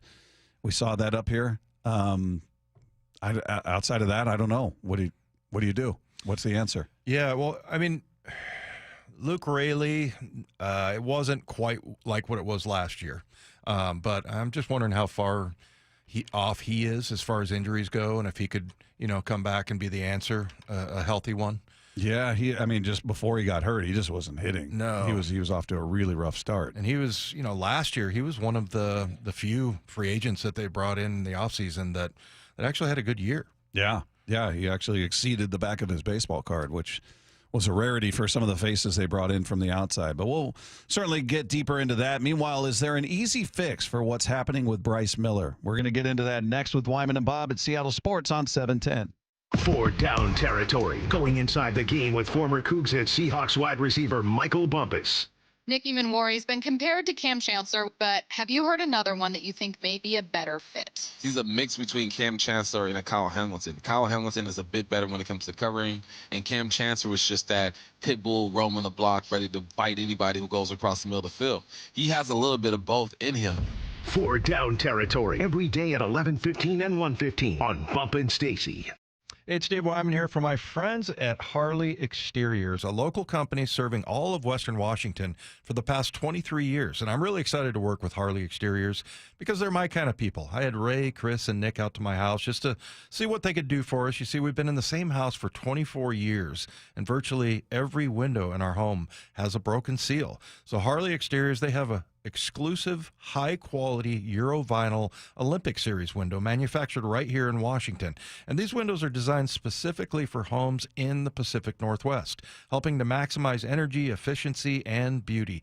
And it's a window you can trust to last the life of your home. Very affordable with options like 0 payments and 0 interest up to 12 months for qualified buyers. And right now, through the month of May, buy 3 windows and get 1 for free. So Harley Exteriors are big fans of the station, and they're excited to work with our listeners, and I'm proud to be working with Ray and Chris and Nick at Harley Exteriors. It's a team that you can get behind. So get in touch with Harley Exteriors for windows, doors, and more. They're right here in the Puget Sound. Give them a call at 833-HARLEY. That's 833-HARLEY, or you can go to harleyexteriors.com. Got neighbors? Big Trees can help. This is Nancy Penrose, owner of Big Trees in Snohomish. If If you've been considering planting trees to add privacy, look no further than Big Trees. Privacy trees fill in empty spaces, help to define property lines, and add curb appeal. Learn more about Big Trees' big supply of privacy trees at bigtreesupply.com. Beauty, privacy, instantly. Big Trees. Hey, it's Graz here. Getting a quick round or rain session in before work makes the day so much more fun and is a big-time stress reliever. Take advantage of one of the 11 local premier courses nearby. Inner Bay, Jackson, Bill Wright, West Seattle, Cedar Crest, Bellevue, Linwood, Walter Hall, Legion Memorial, Lake Padden, and their newest course, the Ocean Shores Golf Course. Practice on the range with Top Tracer at Jackson, Inner Bay, and Bill Wright Golf Complex. Play the courses, play virtual, play premier, premiergolfcenters.com. Mother's Day is Sunday, May 11th. Still need a gift for Mom? Puyallup Chocolates will make you look thoughtful. Send Mom a stunning gift box filled with premium chocolate treats. It's so beautiful, no wrapping is needed. Every box includes a handwritten card with your message. Order by May 7th to guarantee delivery in time for Mom. Go to PuyallupChocolates.com and use code ESPN to get 20% off. A beautiful box, a sweet surprise, and a very happy mom. PuyallupChocolates.com. Order now. I can't believe how spotless my floors look after using the Swiffer Power Mop. No more dragging around a heavy mop and messy bucket. Now I get the same deep clean without all the work. Thanks to the powerful solution and scrubbing pad of the Swiffer Power Mop, dirt and grime don't stand a chance, and I don't break a sweat. Mic drop. Mop drop. Swiffer Power Mop. Swiffer Power Mop. A smarter way to mop. Try it or your money back. What was that? That is business phone bliss with the Ooma Cloud Phone System. It handles all our voice, video, and messaging needs. You sound very... Calm? I am. Ooma has everything I need to run my business more efficiently, like virtual receptionist, call routing, and video conferencing. And it starts at just $19.95 per month per user, plus taxes and fees. Ooma. Nice. Find your business comm at ooma.com/radio. 4 down territory, going inside the game with Michael Bumpus. I like this. More quarterbacks should start doing this. Every day at 11:15 and 1:15 on Bumpin' Stacy. Get ready for Camping World's Red, White, and New trade event, May 15th through the 18th. Get the highest value for your RV guaranteed during the biggest RV trade event of the year. Shop the best RV deals in America with new RVs starting as low as $92 a month. Get ready for the holiday weekend with up to 45% off grills and 25% off product installation. Plus, we'll have free hats, free propane refills, free food, and fun for the whole family. Don't miss the incredible Red, White, and New trade event, May 15th through the 18th at your local Camping World. See with the full details and disclaimer. Get in the zone, AutoZone. Welcome to AutoZone. What are you working on today? Worried about your battery and the heat? We get it. You don't want to get stranded somewhere with a car that feels like an oven. We've got you covered at AutoZone, America's #1 battery destination. Our free battery testing and charging service can help. And if you need a battery, we'll help you find a new one, no problem. Power through with free battery testing and charging at AutoZone. Get in the zone, AutoZone. Restrictions apply. Well, I'm here with my good buddy, Dr. Dan Nelson from Eastside Pain and Regenerative Medicine. And you've heard from Dr. Dan's patients over the years how a simple stem cell procedure has successfully conquered their pain. Well, folks, now it's my turn. After years of dealing with knee pain from all the football abuse, I can say my knee pain now is almost 100% gone. How'd you do it, Dr. Dan? Well, Brock, personally, I'm very happy that you did so well. And your story is like so many of our other patients who come in, former athletes and non-athletes as well, who have come in with chronic knee pain, and they are looking for alternatives besides knee replacement surgery. And we're happy to provide this service. It's been truly a game changer for so many folks. It's just been a pleasure to be part of this. Consider Dr. Nelson, the only doctor with over 30 years of experience in pain medicine techniques, including stem cell therapy. I was in and out with a couple of follow-ups. It's a non-surgical solution to pain using your own stem cells. Consider stem cell therapy with Dr. Daniel Nelson, MD at 425-823-4000 or visit danielnelsonmd.com. That's danielnelsonmd.com. From the Quantum Fiber Studio, you're listening to Wyman and Bob. Weekdays 2 to 7 on Seattle Sports and 97.3 FM HD2.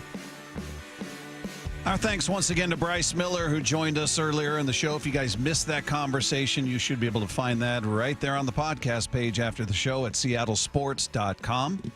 Just click the podcast tab, scroll down to our picture, click on that. It'll be right there waiting for you. Another nice guy. Nice Canadian guy. That accent seemed more pronounced than it has been in the past, didn't it? Yeah, Matt Brash, he had a couple of oots. A lot of oots? Yeah. You could see it. Somebody texted in, was like, yeah, you can hear a little bit of it. I didn't feel that prominent in other conversations. But either way, great dude and crucial to that bullpen. So I'm so happy he's back.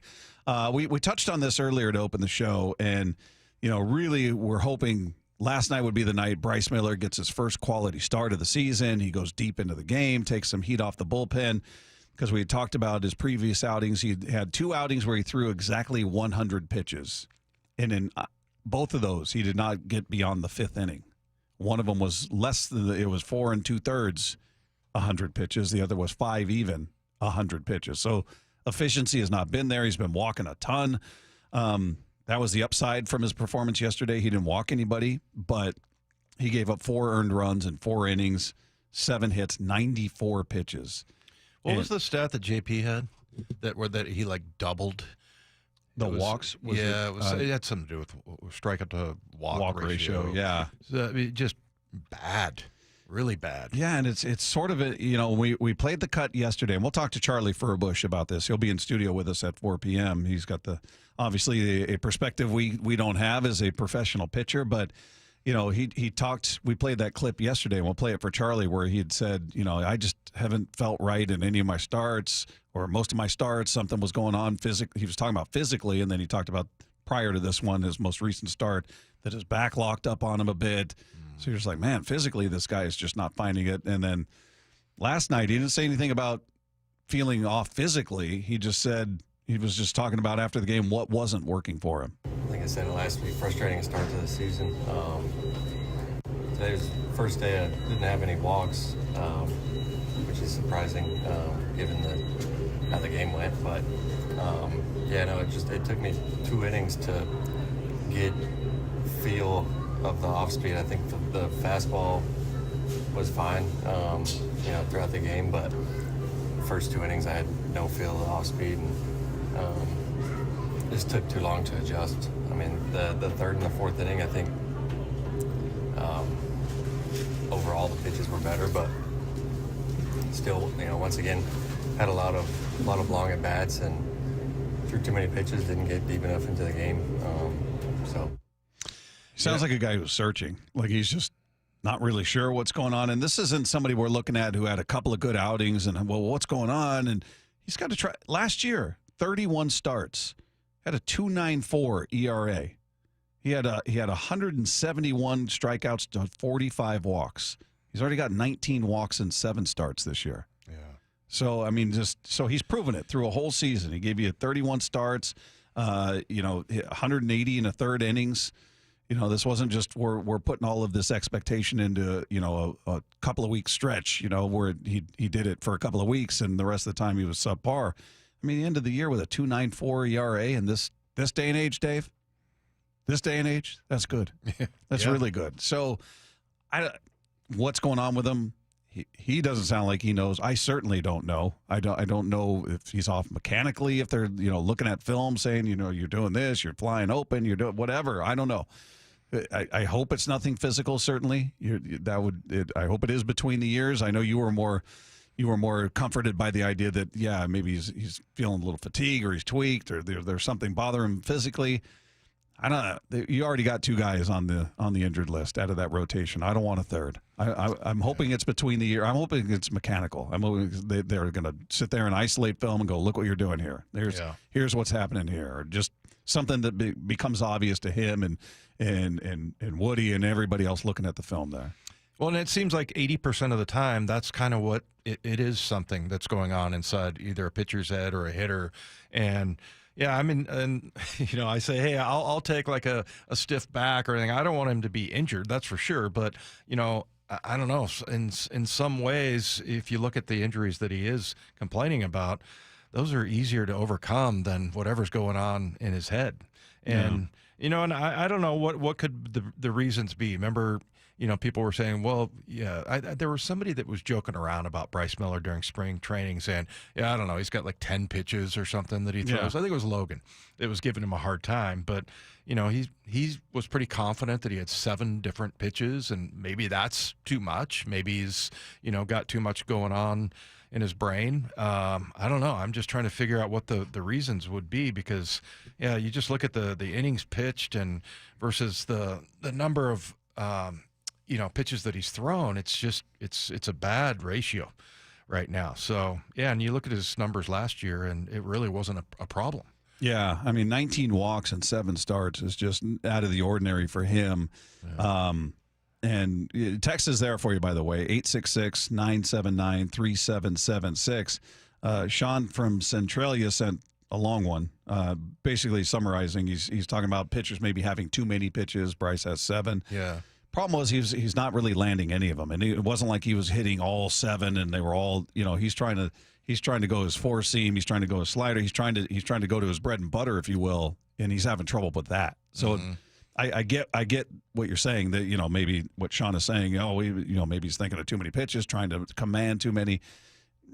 I guess those are nice options to have, but I don't think he's trying to land all 7 of them. He's trying to just get the bread and butter ones to work for him, and that's not working. Yeah. So it's again, I don't what the problem is, I don't know, and I'm just hoping that they figure it out soon. That whether we figure it out or not is pointless. Right. They need to figure it out. And he talked about also just trying to figure out how to get back to pitching well. It's tough because this game is extremely mental, and it's like even before today, 2 of my last 3 starts, I didn't give up any runs, but I still haven't felt like myself. And I think there's also, you have to have the battle within yourself to not press too hard, and just to trust your stuff. And I think as the game went on, I did that, but it's a tough game. And at the end of the day, I got to just go out and execute and trust that I prepared. And, can't get too mental. It's difficult to do, but at the end of the day, you just gotta go execute and not think too much. Work it through, Bryce. Work it through. We can keep talking about this. I feel like you should be laying on a psychiatrist's couch. Yeah, he doesn't want to get too mental, but I feel like it's probably mental right now. You can hear it. You can hear him just kind of searching for it. And the one thing I'll say that maybe will be an advantage to him in getting out of it is he does have just a naturally relaxed vibe to him. We talked about when he first got called up, he's walking around with his glove on his head and just like, hey, what's up? Like nothing felt overwhelming to him. He doesn't get too high or too low. He's kind of like Cal, and he's got a very even demeanor to him. So maybe that'll be helpful in this process. He doesn't strike me as a guy that gets too worked up or too angry. So hopefully that'll help, but it sounds like just in, armchair psychiatrist here, it sounds like he's searching for something there when you hear him talking. Like he's like, I don't want to get too mental, but as you listen to him go through that, it sounds like it's a little mental. He's talking about mental things. Yeah, no question. I mean, and I think that's the biggest battle in Major League Baseball, more so than any other sport, maybe golf. All of a sudden you got the yips or whatever they call it. But, I mean, it's just something probably that he hasn't. I'm glad you pointed that out, though, because he is a very chill person. So maybe that will be something that he can get fixed. And you know what's going to happen for him? He's going to go out, he's going to throw a pitch, or he's going to have, an inning where it's like, that's it. You know? I hope so. Yeah. I remember that happening a couple of times for me in my career. Football's a lot less with that because, you can just go, okay, I'm going to run faster. I'm going to work harder this week. I'm going to hit harder. I'm going to stay lower. There's things that you can do.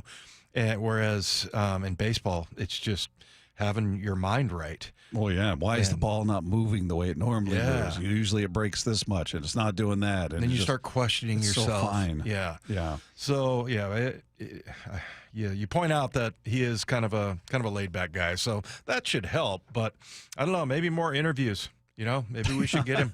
Let's get him on the on. show. Yeah. Let's work on that, Lefko. Let's get Bryce. We're going to fix him. Yeah. Tell him we got the cure. We're going to do an hour. Speaking We're with gonna do us. an hour with him. It's called On the Couch with Wyman and Bob. Yeah. All right. Coming up, hopefully you'll find someone in life who loves you as much as Jim Harbaugh loves Justin Herbert. We're going to hear more about that when we sweep the dial. Coming up with Wyman and Bob at Seattle Sports on 710.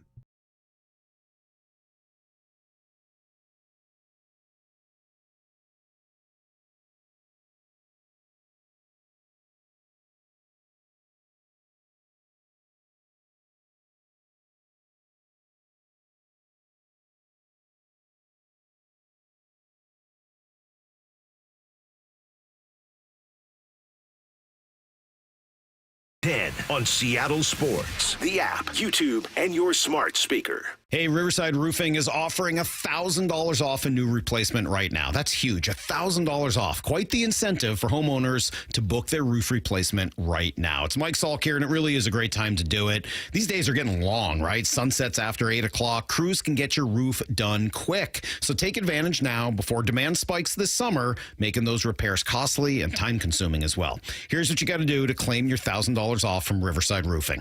Book a free estimate from the website, riversideroofingllc.com. And then you'll meet with Brandon, that's Don's son. Just tell him you heard the message here on the radio station.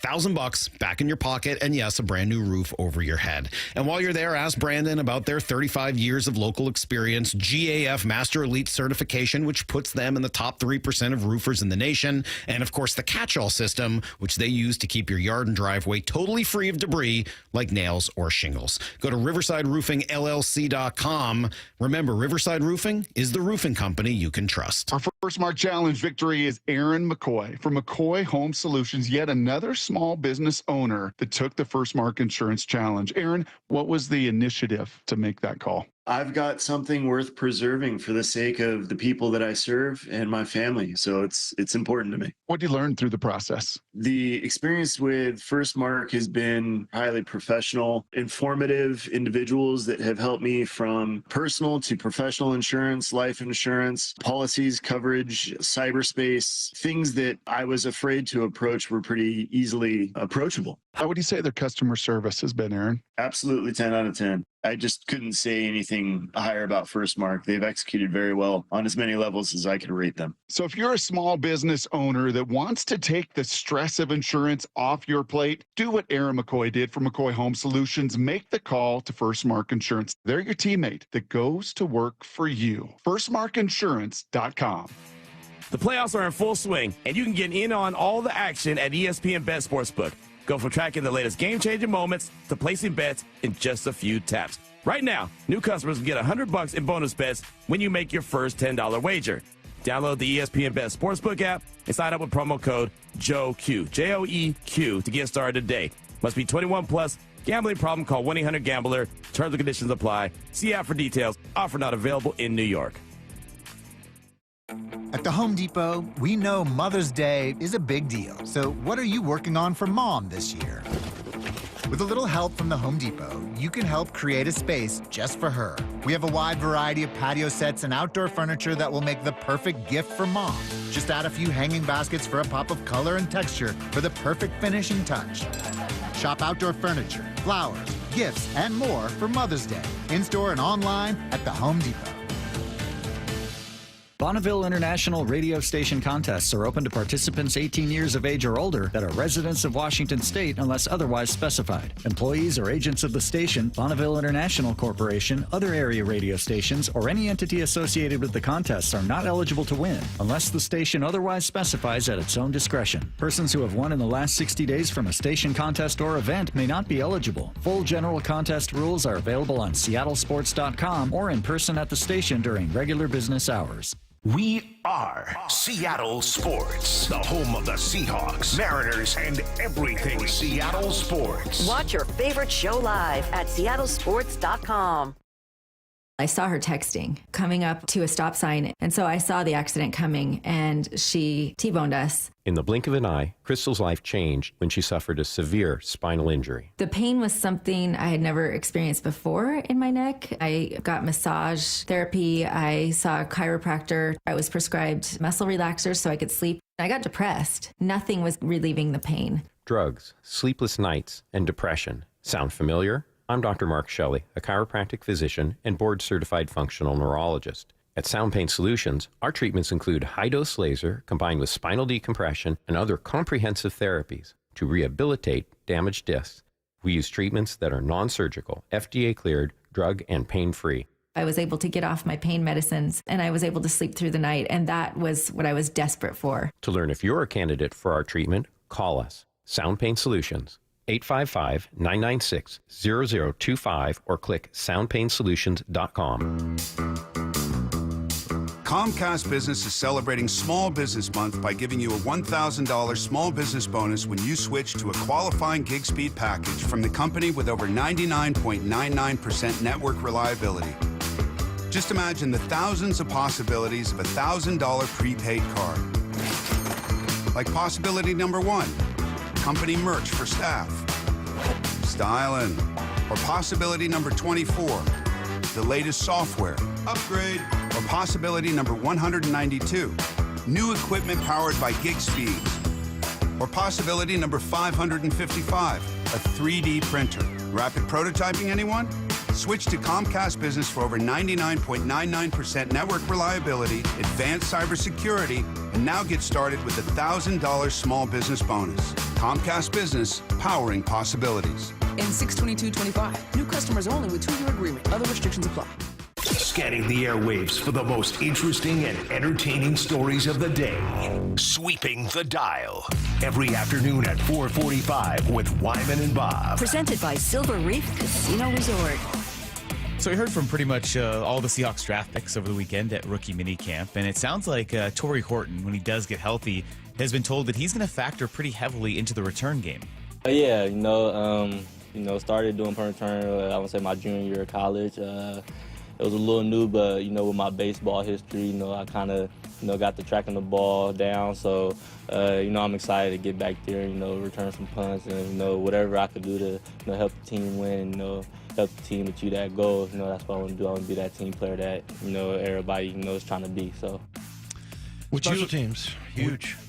Would you ever in your life want to return? Because you talked about the few times you picked the ball off and realized, I've got 11 guys out there trying to kill me. Yeah.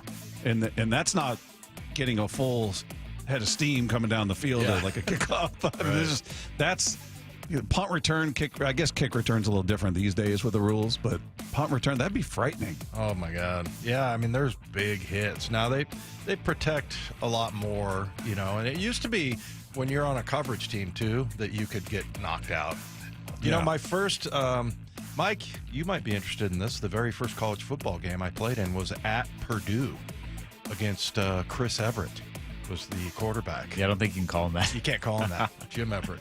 But anyway, so I was running down on kickoff because I was a freshman, and I just got obliterated. Like the guy in front of me disappeared and went to block someone else, and I'm like, sweet, yeah, and I'm running down the field, and all of a sudden I just got like entirely ear-holed by, and then the guy on the other side. Yeah, and I was like, picture Dave running down the field. Sweet. Yeah, look at nobody's blocking me. Boom, just got entirely knocked out. And I remember one of my coaches comes up to me and he's like, "Are you okay?" And I'm like, Yeah, I'm fine. He's like, you got to get your head on a swivel. What are you doing, man? Yeah. But the guy who was on the other side, Dell Detweiler, they did it to us. And, the first time I learned. Yeah, okay? yeah. So it didn't happen twice. It happened to him 4 times. I'm like, well, you got ear hold 4 times? Yeah. And I'm like, well, what's wrong there? But anyway, my point is that these guys coming out of college, they don't play a lot of special teams. And you look at, where you're going to have to fill in your roster. Wide receivers are huge on special teams. So, yeah, it'll be cool to see Torrey Horton. He was a guy that got hurt, and he was, I know going into last year, he was, seen to be like an All-American, and I think he got a knee injury at some point. So, anyway, it's going to be kind of a wake-up call for all these guys, though, of how much special teams they're going to have to play.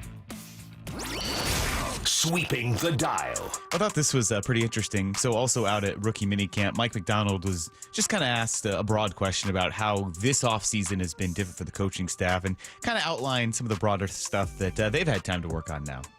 Yeah, I think, well, part of it's self-scout about what you felt like you did well, giving the guys the feedback now when they're back in. But you're also, you don't want to take away from, hey, we're going to a new chapter. We got to rebuild it. Some of it's in the systems that we're building and how we incorporate rules, things of that nature, and then really just an understanding where the league's going and how you tailor, how you build stuff and how you're teaching it. And then when the schedule comes out, we'll look at looking towards how we want to get ready for the season. I just picture them working or having phone calls or texting or doing something every day, every day of the year. Like I don't. Is there a real off season? Do they get away to Hawaii for a week, their families, or what? And even then, I just picture. I don't. Maybe it's not that way. Just how I view it. Like he's with Kubiak on the text or something, or like, hey, let's make sure we do this, or hey, have you talked to so and so, or what are we doing about that? It just maybe he does. Maybe he puts the phone away. He's off the grid for a week or something. Maybe they all do, but it just feels like these days it is 24/7, 365 days a year. Yeah. It's funny. I've talked to a couple of the coaches and then, guys in the department, as far as the scouting and everything. And every time it's like, hey, can we talk? Like, yeah, I got 5 minutes. I mean, because the rest of their day is just, but for Mike, it's going to be so much better for him because, last year it was his first time doing that. And so he's going to be a little bit more on top of it, but he definitely seems like a guy that pays attention to every little detail. And so, I'm excited to see. We haven't talked much about Mike McDonald, other than he's doing a good job and all that. But, going into your second year, knowing all of the responsibilities, because I know a couple of times that, like, you'll see, oh, you got this media thing, and you can just see him rolling his eyes like, well, why do I have to go talk to these people about this? I mean, I got better things that I could be watching film right now. Sweeping the dial. Well, from one head coach to another, I'm not sure Mike McDonald ever, at least he wouldn't admit that he wakes up dreaming about players. But Jim Harbaugh had no issue admitting to Rich Eisen that he basically dreams about Justin Herbert. I just woke up the other day and said, I got to get Justin Herbert to the Hall of Fame. Oh. Must get Justin Herbert to the Hall of Fame. You woke up and said that? Yeah. It's just one of those things where you wake up and kind of like 3:34 in the morning. Right. And sometimes that's when your best ideas come. Yeah, I know. And I'm with you. You kind of process that, and that would mean winning a couple Super Bowls, and there'd be a lot of people would benefit, from that. So that's a worthy goal. He's a beast. Did you hear that? I call him Beast. Hear that? You gotta love Jim Harbaugh, man. He loves Justin Herbert. I mean, he just trips over himself with praise for this. And I'm not saying he doesn't deserve it, but he is very effusive in his praise of Justin Herbert. You don't hear many head coaches that are to this level that we've heard with Jim very early in his interaction with Justin Herbert. Remember when they got stuck in the elevator, and he was one of them? Was he talking about how cool he was or calm he was? Yeah, he complimented him. He's like, I thought he handled that really well. Those guys were stuck in that elevator for 2 hours, and he was just a leader in there. And he was he loves Justin Herbert being trapped in an elevator. So and then you hear him when he's mic'd up and everything. What if Herbert's my guy? That's my guy. He's such a beast for holding on to that ball. That Herbert, he's incredible strength to hold on to that ball. You guys made the right call on that Justin Herbert. His hand is so big, and his strength is so, he just held on to it and threw it. The other guy's going, yeah, okay. Yeah, you're making everybody uncomfortable. Stop it. I wonder if Herbert ever gets uncomfortable. He's like, oh, all right, coach, I appreciate you, but let's dial that back a bit. So good. Oh, all right. There you go. Coming up, we got a lot of questions, a lot of pitching questions for our guy, Charlie Furbush, who's going to join us in studio for the next hour. That is coming your way next with Wyman and Bob at Seattle Sports on 710.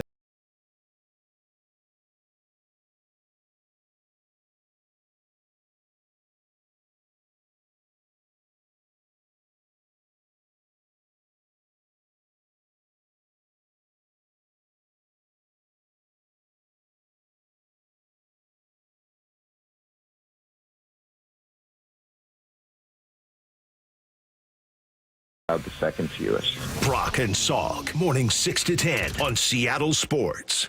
Goodbye, winter mud. Hello, Dream Yard. Spring is here. Synthetic Turf Northwest has you covered. No more soggy lawns or weekend yard work. Just green, clean, and ready for backyard barbecues, wiffle ball, or kicking back. Synthetic Turf Northwest, the area leader in synthetic grass, residential and commercial installs, plus turf supplies out of our Woodinville warehouse, and soon in Fife, right off I-5. Mention Seattle Sports and save up to $1,000 off your project. Visit syntheticturfnorthwest.com today.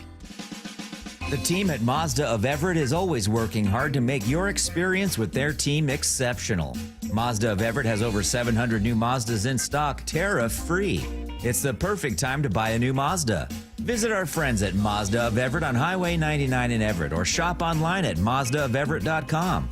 Click the Mazda of Everett price where pre-tariff pricing still applies. Shop their tariff-free selection at Mazda of Everett.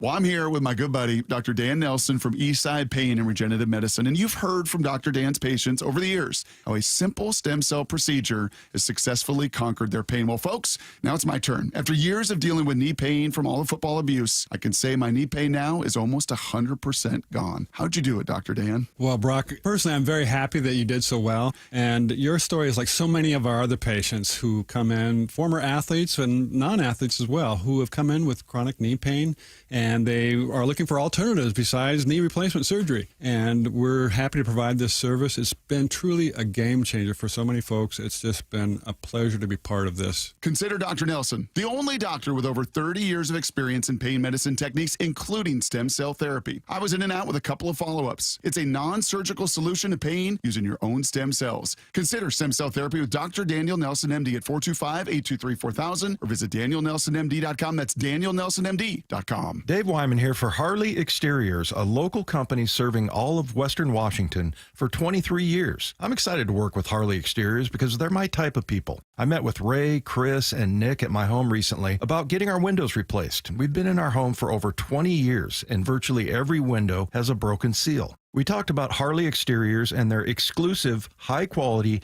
Eurovinyl Olympic Series window. It's manufactured right here in Washington. They're designed specifically for homes in the Pacific Northwest, helping to maximize energy, efficiency, and beauty. It's a window you can trust to last the life of your home. It's very affordable with options like 0 payments and 0 interest up to 12 months for qualified buyers. And through May, buy 3 windows and get 1 free. Harley Exteriors are big fans of the station and they're excited to work with our listeners. Get in touch with Harley Exteriors for windows, doors, and more in Puget Sound. Call 833-HARLEY, HARLEY, or go to harleyexteriors.com. Workdays can be unpredictable, but your workwear shouldn't be. With the Cintas Apparel Plus program, you'll have freshly laundered garments for everyone on your team delivered every week. Cintas has workwear for just about any job imaginable, with high-performance fabrics and an uncompromising fit that stretches and moves with you. Don't leave looking and feeling good to chance. Visit Cintas.com. Oh, I'm ready! And get ready for the workday. Ready to order? Yes. We're earning unlimited 3% cash back on dining and entertainment with the Capital One Saver card. So let's just get one of everything. Everything? Fire everything. The Capital One Saver card is at table 27 and they're earning unlimited 3% cash back. Yes, Chef! This is so nice. Had a feeling you'd want 3% cash back on dessert. Ooh, tiramisu. Earn unlimited 3% cash back on dining and entertainment with the Capital One Saver card. Capital One, what's in your wallet? Terms apply. See CapitalOne.com for details. Prescriptions require an online consultation with a healthcare provider who will determine if appropriate. Restrictions apply. See website for details and important safety information. Price varies based on product and subscription plan. Hey guys, let's talk ED because millions of men experience it, but not everyone can access or afford treatments like Viagra.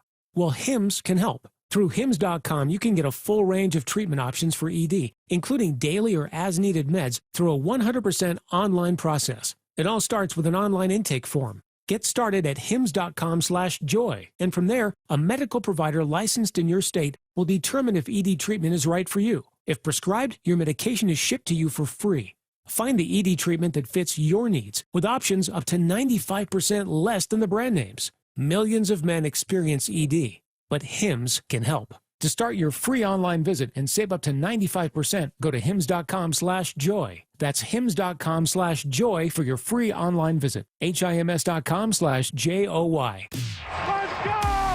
This is Seattle Sports. Streaming through the Seattle Sports app. KIRO AM Seattle. KIRO FM HD2 Tacoma. Home of the Seahawks, Mariners, and everything Seattle sports.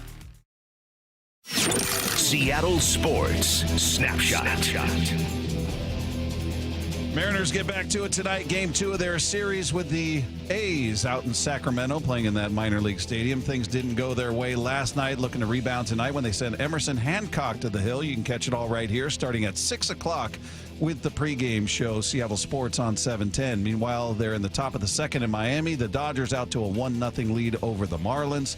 Still in a weather delay in Boston. Top of the first, no score between the Rangers and the Red Sox. Still to come, Phillies and Rays in Tampa Bay. Padres and Yankees in New York, and the Nationals and Guardians in Game 2 of their doubleheader. Game 1 is a final. The Nationals in a pitcher's duel beat the Guardians 10-9.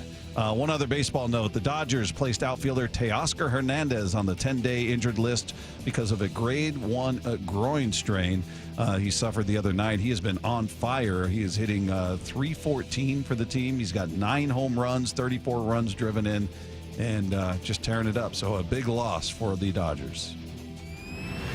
Snapshot, brought to you by Miller Lite. When it's game time, it's Miller time.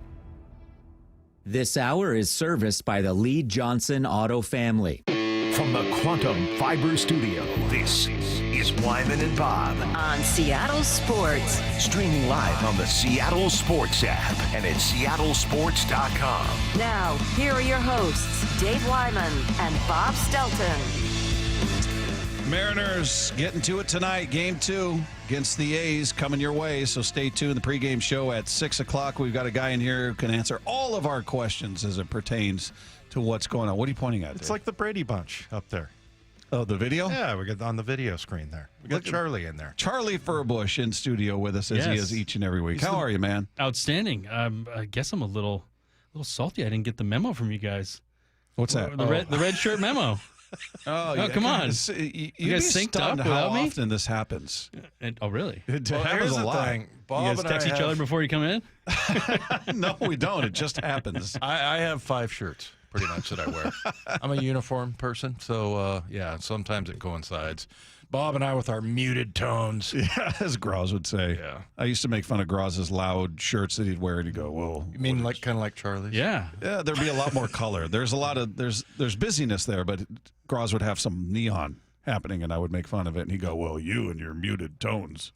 It's warm out today. I thought I'd be a little festive. Yeah. Hey, before we get into last night, which was kind of a bummer, that just overall this team has been on a roll. 8 winning series. They've won 8 series in a row. And the way they've done it is not the way I think any of us thought. I went through all the numbers going into last night's game. Just about every offensive category you can think of, they're top 10, except for batting average. And then you look at the pitching stats in every category, whether it's whip, whether it's innings pitched, blah, blah, blah. They're middling to bottom half of the league. Yet, so that's true. Then you look at every injury they've got, with Kirby and Logan and Dylan Moore, who's coming back today. Brash just got back. Obviously, Rosarena sat out last night. Robles is hurt, blah, blah, blah. We can go down the list. And they're winning. They're winning on a very consistent basis. Are you stunned? Is this something that's sustainable? What's your take on this? I think a couple things. The first thing that comes to mind, without a doubt, is situational hitting. Like hitting in situations where they have runners on base. I mean, that was the thing I felt like last year. Just didn't cash in on opportunities. You get guys on, you just strike out, whiff, pop out. A lot of 3 for 13 and with runners in scoring position, box scores. Exactly. So I feel like they've done such a better job at making contact and putting the ball in play and having really good at-bats throughout the game and in important parts of the game where you really need to get a good AB and have to put up a good fight against a really good pitcher most of the time. So that's one thing. The other two things, honestly, I can't not point to Dan and Edgar. Like, it's a totally different energy, vibe. Like I feel like they are really starting to get into their groove. Maybe last night's decision at the end of the game was something that Dan will eventually learn from, but ultimately he's done such a good job of making these guys get ready every day and perform. So I really am tipping my cap to what Dan and Edgar have done and really kind of changed that vibe throughout the clubhouse. Yeah, that was kind of interesting. Take us through that. I mean, I think everybody kind of saw it, right? And so do you ever have a manager that was, did something like that where you're like, I wonder what he's doing here? Or, I don't know. It's so, like Bob said at the outset of the show, it's so hard to criticize Dan Wilson because he's such a good dude and everything. But, yeah, I don't know. What usually leads to those kinds of mistakes? Is it a lack of information or, yeah, that's communication? A good question. I think part of it was like a gut feel last night, I'm feeling that I got a better chance of what's his name? The little wiry guy on the A's. Wilson. Wilson, I got a better chance of him hitting a ground ball. Obviously it went through the hole than maybe Blade at that point. But I think when you look at from the number side of it, you're like, maybe we should have just taken our chances with Blade and maybe get a double play that way. So he was bad against right-handed pitchers. For sure. Yeah. But, he's up there trying to hit the ball. So it's like whether he's going to swing and miss or ground into a double play, you just don't know. But I felt like, he clearly thought, based on the information he had, that this was a better play to try and get the force out at home and turn it over to first. So, even you're even lucky to be in the position you're in just because of how the game unfolded. But yeah, it's a tough one, I think, because you go, oh man, if it worked out, we could have been into the next inning and give ourselves a chance to win. But it's just a tough one when it's when it ends up that way and it's against a division foe. Yeah, that was a rough go for Dan. And he said it's on me. Yeah.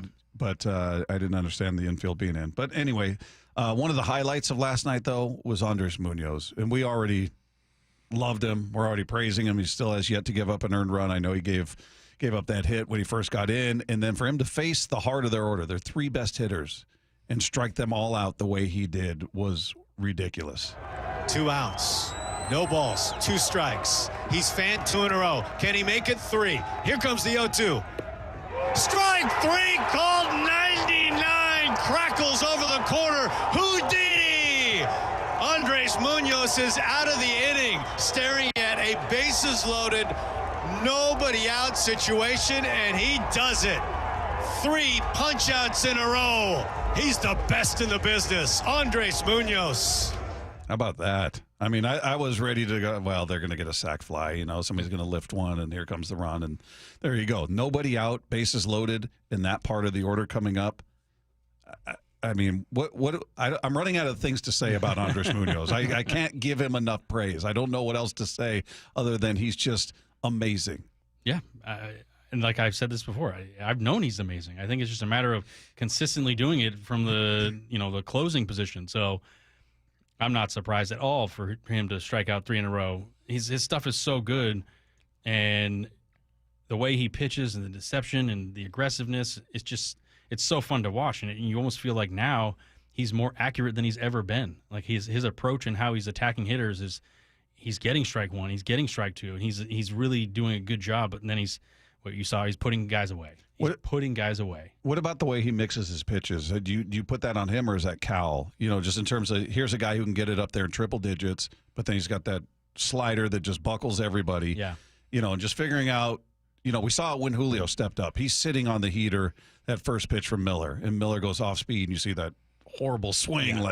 Yeah. That's Munoz has the same stuff. Mm-hmm. So when you talk about just the way he mixes his pitches, do you put that more on him or Cal? I think it's more on him mostly. I think Cal does a good job of recognizing it, but when you look at the history of Munoz over the past couple of years, the way that he kind of has attacked hitters has changed, right? He, at some point, I remember he was super slider heavy, and he just threw slider, and then sneak in 99, and it was, kind of a backwards thinking from a pitching aspect, thinking, oh, I got 99, 100 in the tank.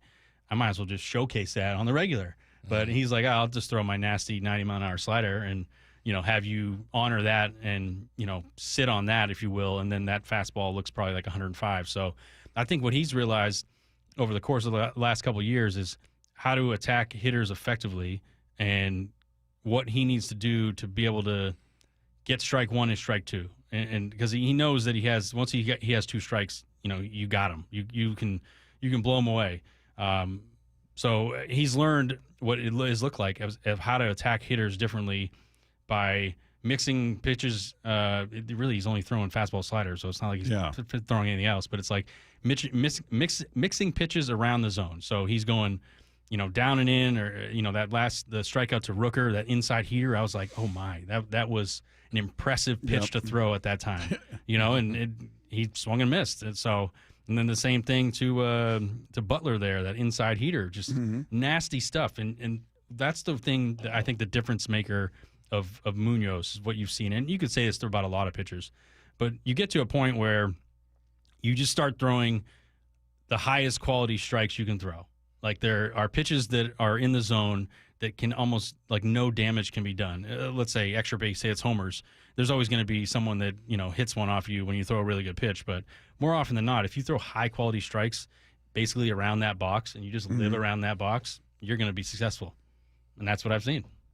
Hey, tell us a little bit more about the relationship between pitchers and catchers. Like, with Cal, I mean, you don't see very often that he gets shook off, right? And I know a lot of it probably has to do with, his status, or if you're a young pitcher that comes in, you don't shake off Cal, right? Or is that? I would, Dave. Would you? Oh, yeah. Yeah. No, I He'd would shake off Johnny Bench. He doesn't care. Yeah. Well, no, I mean, yeah. So talk about that a little bit. Like, how do you get into that? I remember one time watching. This was one of my favorite moments with Cal. Remember a couple of years ago, I talked about that all the time, where he lit up Brash.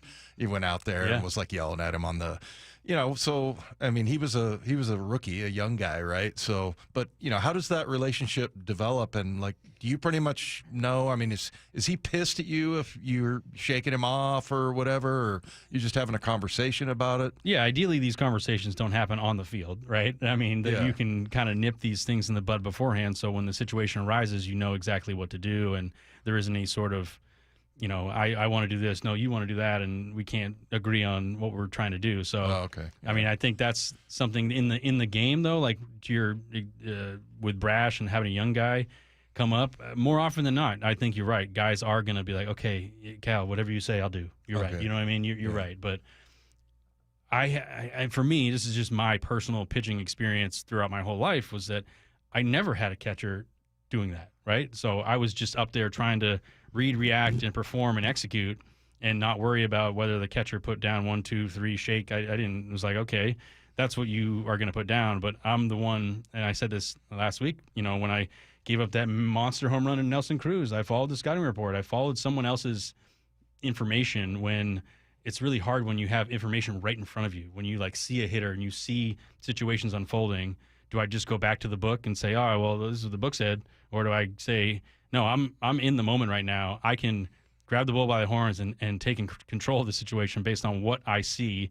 And it's way easier to swallow that decision. And if it doesn't work out, then it is to take someone else's decision and say, hey, you executed the pitch and it still didn't work out. So it's an interesting conversation that you have to, have with each player. And I know Cal goes through this with the pitchers. Hey, when things are getting tough, when you got 2 outs, when we got pitch counts high, what do you find yourself relying on, right? Do you find yourself going slider heavy, or are you just throwing splitters all day?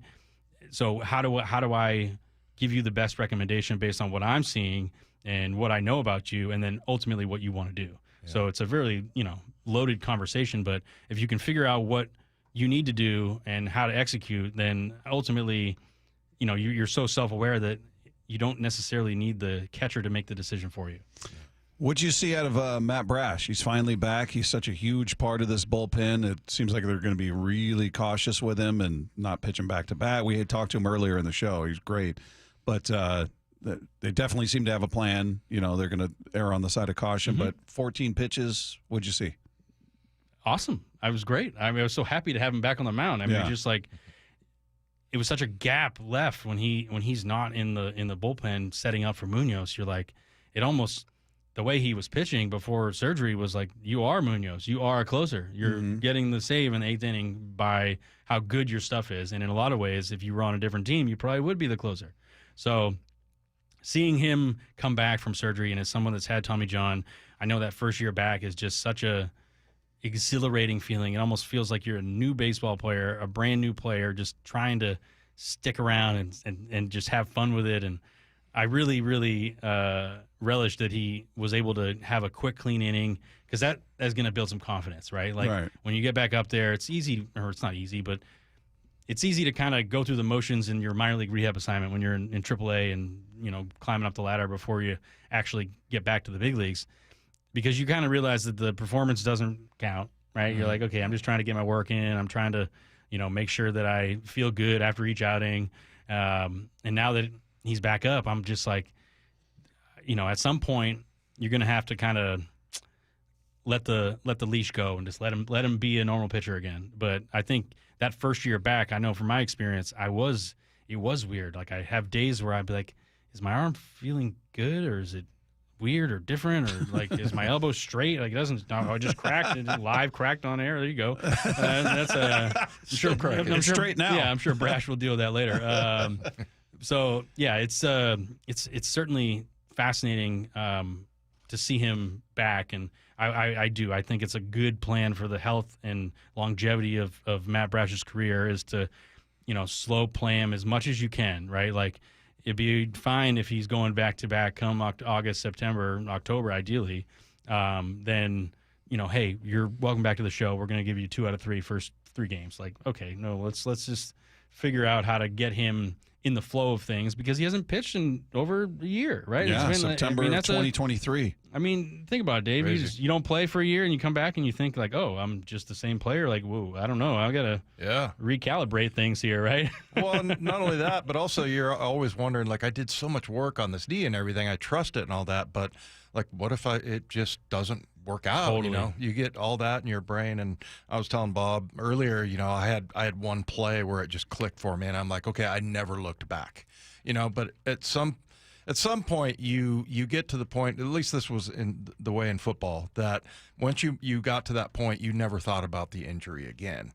Yes. How long does that take, do you think, for you or a guy like Brash? Yeah, I would say, you start throwing 4 to 6 months after surgery, and that's just like a tennis ball, like just getting the arm going, right? I remember the first throw I actually ever made, I threw it like 10 feet right into the ground. I was like, oh, I don't want to do this. I didn't want to let it go, right? Like it was just a little nervous. Yeah. So, and that's to your point, like you just don't know if your body's going to break down again, or if you're going to run into some more issues, inflammation, anything to, I guess, delay the process that you're trying to go through.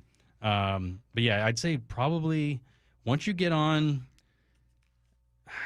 the mound for the first time, because it's one thing throwing off a slope, it's one thing playing long toss and like gaining strength and feeling better about that. But once you get 60 feet 6 inches away and you have the slope and you're really driving the baseball to the catcher's mitt, that's when it can kind of go one way or the other. It's like, okay, do I trust myself? Do I allow myself to? What I say is like, do I allow myself to hit the turbo boost and like max effort this thing? Because like in the beginning, you're just like, I'm trying to protect myself from myself in a way, right? Because as us athletes, we go, yeah, give me the ball, I'm ready to go, 0 to 100, let's go, right? Yeah. But you realize that that's probably not going to be a good approach. So you maybe go 90, 95%, and then there'll be a day where you go, today's the day. We're going to let it rip, bud. We're going to let it rip and see what happens. And then you let it rip, and then you come out of it, and you're like, I can do this. We can do this again. We are back. Let's go. Yep. Hey, we were reading a little blurb from ESPN. They did their power rankings, and then they isolated one area of concern for each team. And they had the Mariners at number 6 in power rankings, which is great. Their area of concern was first base, because you're not really getting production out of there. They're looking at that as the whole, in your infield. You agree with that? And if so, I was looking at it going, okay, if that's the fact, look, Rowdy Tellez had a couple of big moments overall. Has he been huge? No, he hasn't. Solano's given you absolutely nothing, and he's in the lineup today, by the way, for some reason. But just a quick commentary there. Yeah, we did a whole thing on him yesterday. I don't really get it. But what's the option there? It doesn't feel like they've got an option unless they call Locklear up from AAA, and he's a guy who's got big power. He's also got a lot of swing and miss, as we saw in his brief encounter last season. And, you expect that young guy first time in the bigs, but what do you feel that way? Do you agree? Hey, you need to do something about first, and if so, what's the answer?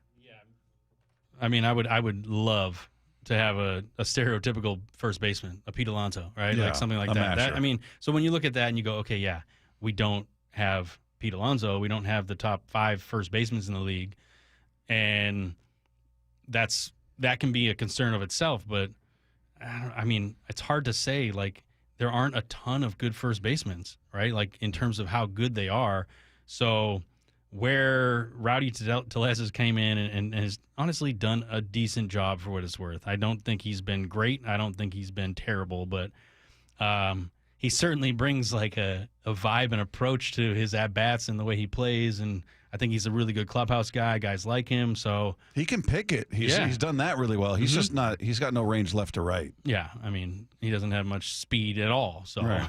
You know what? If he were to just stand there and just fall down one way or the other, that's kind of what he does. Is we were talking about. He doesn't dive. He just kind of falls to the left or right. Well, last night he dove the one down the line, knocked off his glove, kind of knocked it down. He didn't fall fast enough. That's what it is, right? It's like timber. Yeah, but I get why they're saying that you're not getting production out of it. Yeah. Your first and third are your spots, right, where you expect the production to happen. You're not really getting it from Williamson, who's playing great defense, and he's not that guy. He's not a power guy, but you also don't have. You could live with Williamson being who he is, great defensively. He's hitting better than anybody thought. He's not hitting home runs. He's not mashing home runs. You could live with that if you were getting it out of first base, where you're not. So, but I get identifying the problem. I just don't know what the answer is. Yeah. I guess it also, we can't not say or can't not talk about how overperforming other players are playing. So it's like easy to say, hey, we need this player at first base because there's a gap there. And ultimately the production is not, let's call it below league average. But look at some other guys on the roster that are playing. I mean, JP is now looking like the JP of old. Yeah. He's looking fantastic. Looks great. And just taking great at-bats after great at-bats. So that's just like a breath of fresh air, because it was just a struggle to watch last year, his performance and the injuries, and then coming back from the injuries and having even more, down performance. This is exactly what you need out of JP to have a successful team. And then, notwithstanding, Dave's boy, he's back tonight. He's having a great year.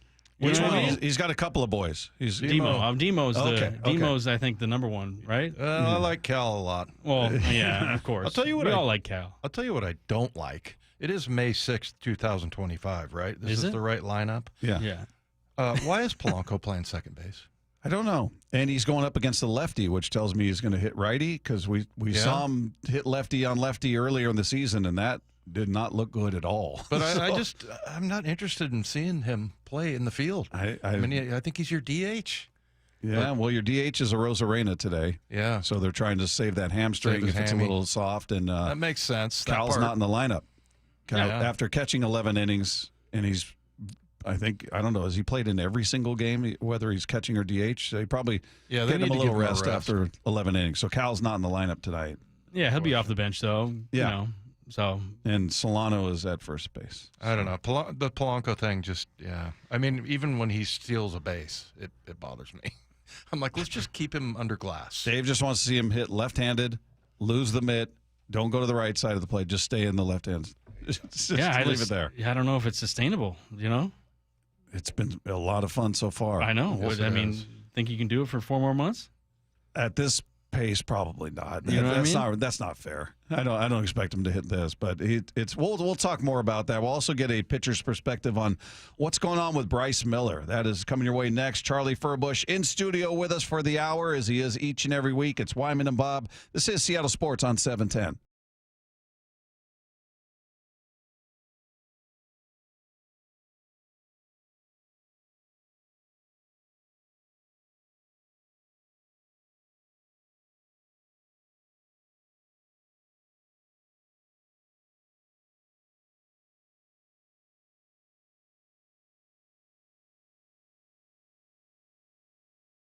Morning 6 to 10 on Seattle Sports, the app, YouTube, and your smart speaker.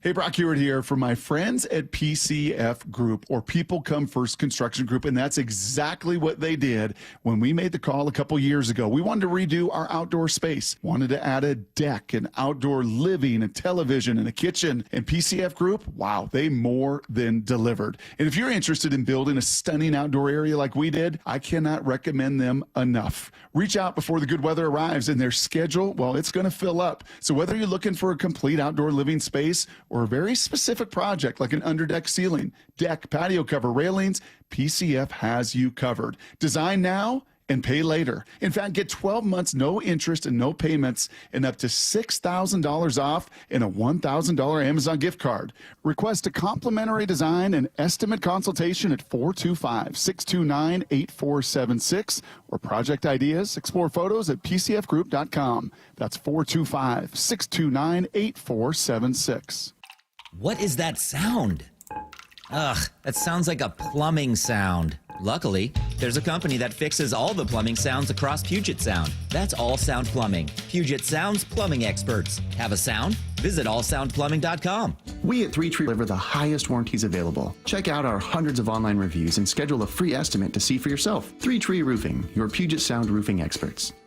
Attention! If you owe money to the IRS, this is an urgent message. The IRS is cracking down by sending out collection letters, garnishing paychecks, seizing bank accounts, and putting liens on homes and businesses. They call it enforced compliance, and you better watch out because penalties and interest on unpaid taxes compound daily, making it even harder to get out of debt. Don't let tax debt destroy your life. You need to call Optima Tax Relief, America's #1 tax resolution firm. They're experts in taxpayer assistance programs that can save you thousands if you qualify. A+ rated by the Better Business Bureau, Optima's resolved over $1 billion of tax debt for their clients. Let them fight on your behalf, helping to put your tax problems to rest. Call the tax professionals at Optima now for a free consultation. Call 800-783-8055. 800-783-8055. 800-783-8055. Optima Tax Relief.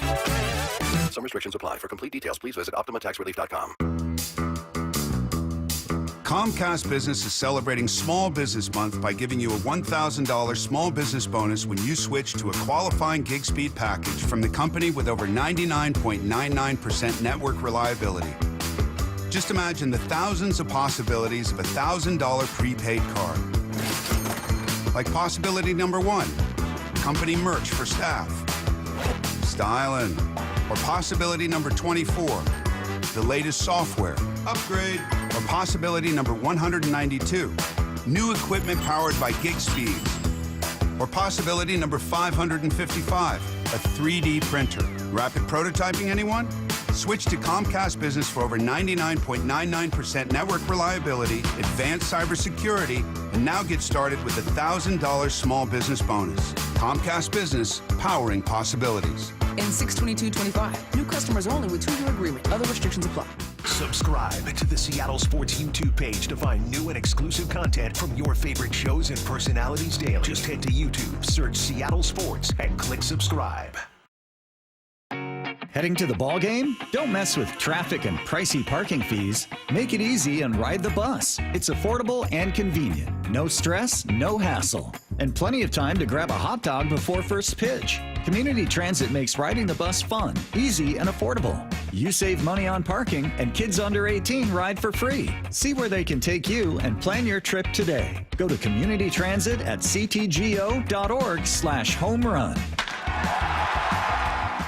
Dave Wyman here for Harley Exteriors, a local company serving all of Western Washington for 23 years. I'm excited to work with Harley Exteriors because they're my type of people. I met with Ray, Chris, and Nick at my home recently about getting our windows replaced. We've been in our home for over 20 years, and virtually every window has a broken seal. We talked about Harley Exteriors and their exclusive, high-quality Eurovinyl Olympic Series window. It's manufactured right here in Washington. They're designed specifically for homes in the Pacific Northwest, helping to maximize energy, efficiency, and beauty. It's a window you can trust to last the life of your home. It's very affordable with options like 0 payments and 0 interest up to 12 months for qualified buyers. And through May, buy 3 windows and get 1 free. Harley Exteriors are big fans of the station and they're excited to work with our listeners. Get in touch with Harley Exteriors for windows, doors, and more in Puget Sound. Call 833-HARLEY, HARLEY, or go to harleyexteriors.com.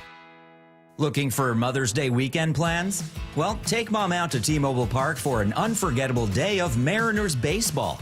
The team is squaring off in a 3-game series Friday through Sunday, and as a part of the festivities on Mother's Day, the first 10,000 moms will head home with a brand new clear structured purse, thanks to Muckleshoot Casino Resort. A Mariners game is the perfect place to celebrate with Mom and the whole family. Lock in your seats today at mariners.com/tickets. This hour is serviced by the Lee Johnson Auto family. Wyman and Bob. From the Quantum Fiber Studio. Weekdays 2 to 7. On Seattle Sports and 97.3 FM HD2. We got former Mariner reliever Charlie Furbush in studio with us. We do this each and every week. He spends an hour with us talking Mariners, and it's always good to be talking about them when they're winning. 8 series in a row. Hopefully they're going to make it 9. We'll see what they can get done tonight. But otherwise, we'd be holding Charlie responsible. We'll say, for what the did losses. you do? Bring it on. Well, let's talk about last night because I was really excited to see Bryce Miller get out there, and we'd played a cut from him. I want to play this for you. This was from last Tuesday, and he had just talked about physically just not really feeling right at any point this year, and I thought this was interesting. I'd say pretty frustrating outing. Been a frustrating start to the season for me. Just like I had a majority of my starts where I haven't felt great, and then like today I was feeling good, and then my back kind of locked up on me pregame, and so it's just been, one thing after another that hasn't been major, but just been nagging. And I don't know. Once I get to feeling good, I'll be happy. But no, it's just definitely frustrating. I feel like today's one of the days where like I expect myself to at least get through 7 and give the bullpen a chance, and I wasn't able to do that. So that was last Tuesday. So going into this one, we're like, all right, hopefully physically, because he's saying I didn't really feel good in any of my starts, and hopefully he felt good going into this one. And we didn't hear anything post-game about any sort of physical ailment, but he hasn't gone beyond 5 2/3 in any start this year. He's the only guy in the rotation without a quality start. He's had two outings where he threw 100 pitches in each of them. One of them he went 4 2/3. And threw 100, and the other one was 5 innings. He threw 100 pitches. So the walks have been way up, the efficiency's way down. What he sounds, and we were playing some cuts from him earlier, where he's like, "Oh, I don't want to get too mental about it, but I got to figure out what's going." Sounds like he's getting mental about it, like he's in his head, like he sounds like he's searching. Have you? I'm sure you can relate on some level to what he's going through right now. A little bit. I think yeah, there's always a mental aspect to it. And, I say this, and I've said this so many times with my friends. Like, when I got home from my rookie season, I got home and I went to, hang out in the off season, getting, working out and talking with people. I'm like, this is a 95% mental, 5% physical. So much for 80-20. Yeah, no chance. This is like all in between my ears. That's what it really felt like. It felt like, yeah, there's a physical aspect to it. You got to get your body ready and get your body right. But how can I unlock myself mentally so I can consistently execute? And it's a really, really tough thing to do. And that's what it sounds like. He's fighting some physical ailments, let's say, that it's not keeping him off the field. So it's obviously, hey, part of being an athlete, you're going to not always be 100%. You're going to have to continue to work on, getting your body aligned, getting everything firing the way it should. But yeah, it's like, how do I get out of my own way? That's the way I look at it. Mm-hmm. It's like, because at some point or another, you just have to go out and execute. And it's like, go get the job done no matter what it takes. And I think what I've seen from Bryce so far is that you speak to the inefficiency. What I'm also seeing is like some big misses on pitches where it's like, oh, that wasn't even close. Like out of the hand, that was in the other batter's box. Yeah. And, when you're dealing with a giant, I guess, spectrum of misses, left to right, up to down. When you're really, really missing by a lot, it's that much harder to like hone in on that and try and hit it, or throw it down the middle or throw it down like the way you want to. So it's like, how do I figure out mentally to like not overthink it and not try to be mental midget about it? And that's just a really, really tough thing to try and figure out. But that's what I realized when I was done playing after my rookie year. I was like, oh, okay, well, it's all between my ears, and if I can basically do everything in my own power to control what I can before the ball leaves my hands, then I did everything I could, right? Because once the ball leaves my hand, I don't know what's gonna happen. Is he gonna hit it? Is he gonna swing? The umpire gonna call a strike? He might probably call a ball on me, wouldn't he? You know what I mean? Well, last night he would have. I don't know what was going on with that ump last night. He was a disaster. Is he going to foul it off? I mean, there's so many things that, and when you hear Bryce saying frustrated, I'm frustrated. Like, it's frustrating. It's like so many things can get in your way, but your job is to do when you have the ball. It's like, hey, I know what I need to do, or I have a really good idea of what I need to do to execute this pitch right now. Here we go. And if you are fighting physical ailments and even more so, let's call them mental demons that are just in your way and causing you to think in ways that you don't normally think when you're succeeding. I think that happens, right? I mean, yeah. To your point, right? It's like you might be going well and everything's just like almost secondary. You don't even think about it. Right. And then when you're going, playing poorly, you're just like, every single thing I'm going to pick apart. Like, what could I have done differently? What could I have done better?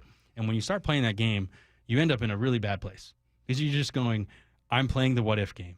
That's it. Like, I'm playing, the shoulda, coulda, woulda. It's like, nope, I can't afford to think that way.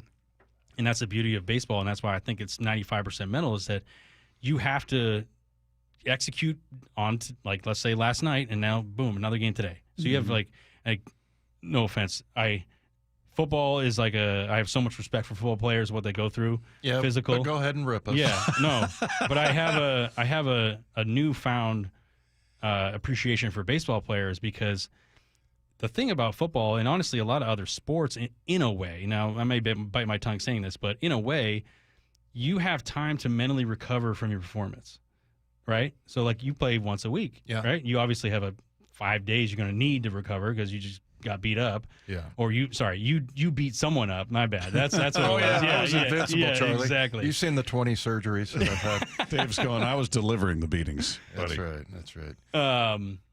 Yeah. So, but I'm sorry, I just lost my train of thought. Well, you were talking about the mental part of it, and recovering from a bad outing. Oh, recovering. Yeah. And recovering from a bad outing. It's like, how do I get back to the place where I'm not thinking about it? Because when you're a mental midget about everything that you're doing, and when it's not going well, it's like it's really, really, really tough to succeed. But yeah, seeing what's going on with Bryce, it's just tough, because especially when that's mind blowing. No quality starts. Nope. Oof. Yeah, I mean, he needs to talk to somebody. Obviously, like that clip that we played, like it was like, okay, you know what? He's kind of, because he started off talking about, it was like Brennan Huff when he told his stepbrother Dale Dobin. Remember, he tried to get him to sing, and he's like, I don't know, I just don't feel good, and I've had a sore throat for a month and a half. Yeah, I mean, it's like he was making all of these kind of excuses. Here's the cut. Let's play it for you. Yeah, this is him trying to figure out how to get back to pitching well. It's tough because this game is extremely mental, and it's like even before today, 2 of my last 3 starts, I didn't give up any runs, but I still haven't felt like myself, and I think there's also, you have to have the battle within yourself to not press too hard. And just to trust your stuff, and I think as the game went on, I did that. But it's a tough game, and at the end of the day, I gotta just go out and execute and trust that I prepared, and it's can't get too mental. It's difficult to do, but at the end of the day, you just gotta go execute and not think too much. Saying you can't get too mental, but it sounds like he's getting mental. Yeah. Work it through, Bryce. Yeah. Well, what about this? I mean, the expectations. I mean, coming into this season, he was, you have people like Ryan Dempster saying, "Oh, this guy's going to be a Cy Young candidate." Maybe it's that, and then at spring training, he was talking about, I got my 7 pitches, and and then it all of a sudden hits him and has a bad outing, and then it just gets in his head. And yeah, I mean, I'm actually encouraged to hear him start to talk about it, because he's identified it, right? I mean, he went through that whole thing about having a sore back and everything, but he knows that it's not that. He knows that it's something mental, so at least he's identified it, right? Yeah, and it most likely will always be something mental. You're always trying to overcome and whatnot. But I guess I want to kick it back to you, because I think some of the best baseball players that I played with just straight up are dumb. Like, they're just, don't think, like, their mind is off. They just, what are you saying, Dave can relate to them? Well, I just wonder, are some of the best football players? There were some dumb football players. Well, I'm sure. But are some of the better ones, like, just so in a different space mentally? Does that make sense? Well, it's just simple for them. Yeah. I mean, like you, bunch of simpletons. Yeah, a bunch of simpletons. See ball, hit ball. See ball carrier, hit ball carrier. So, yeah, I had my linebacker coach one time said, "This is, gosh, what was it? It was ferocious and pathetical." Yeah, he would like make up new words every week. But yeah, there were some dumb people. But no, to your point, honestly, that helps. It helps to be dumb. You don't have a lot of thoughts running around up there. There's not much traffic Just up go there. hit the guy. Yeah. Yeah. I mean, so that's where I kind of want to hear from Bryce is like, hey, just you screw it. Just go out there and pitch. Just don't go out, think. Like, don't think. Just go out there and just be yourself. And I think that's where some pitchers can kind of get into some, like, they can go on a roll. It's like, I just need to not think. I need to just go out there and know that my stuff is good enough, and I don't have to worry about any of the other things. Just go out there and execute. It's all right, easier said than done, but what did last night tell us about the learning curve for a first-time manager? We're going to get into that coming up with Charlie Furbush, who's in studio with us for the hour. He is each and every week here with Wyman and Bob, Seattle Sports on 710.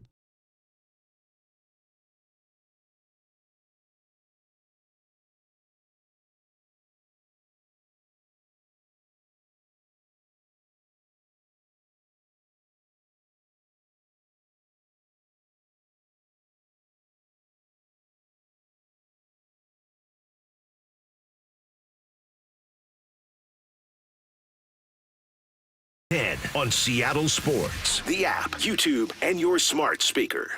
Hey, have you been considering surgery or even joint replacement? It's Dave Wyman here, and after years of football, I know all about bad knees. So I recently had a consultation with Dr. Mark Wagner, MD, at Seattle Sports and Regenerative Medicine. I've heard so many patients rave about stem cell therapy with Dr. Wagner. People with severe osteoarthritis, even bone on bone.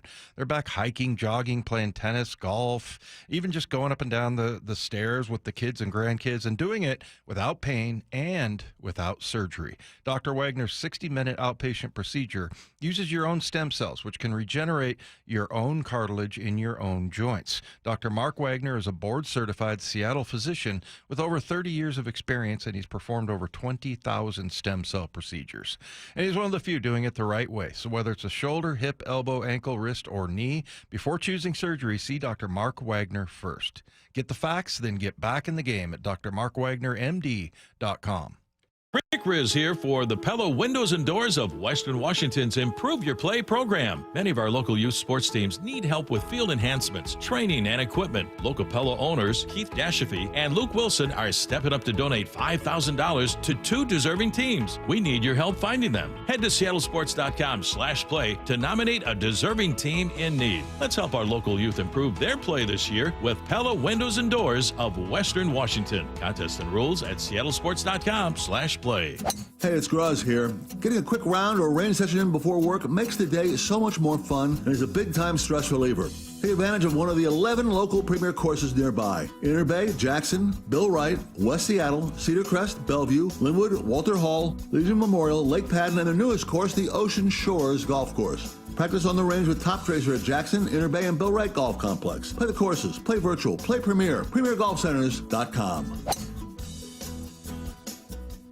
Get ready for Camping World's Red, White, and New Trade event, May 15th through the 18th. Get the highest value for your RV guaranteed during the biggest RV trade event of the year. Shop the best RV deals in America with new RVs starting as low as $92 a month. Get ready for the holiday weekend with up to 45% off grills and 25% off product installation. Plus, we'll have free hats, free propane refills, free food, and fun for the whole family. Don't miss the incredible Red, White, and New Trade event, May 15th through the 18th at your local Camping World. See dealer for full details and disclaimers. Progressive knows when you're in your RV, you're already on vacation. That's when you become Vacation You, who just camped where there's absolutely no shade.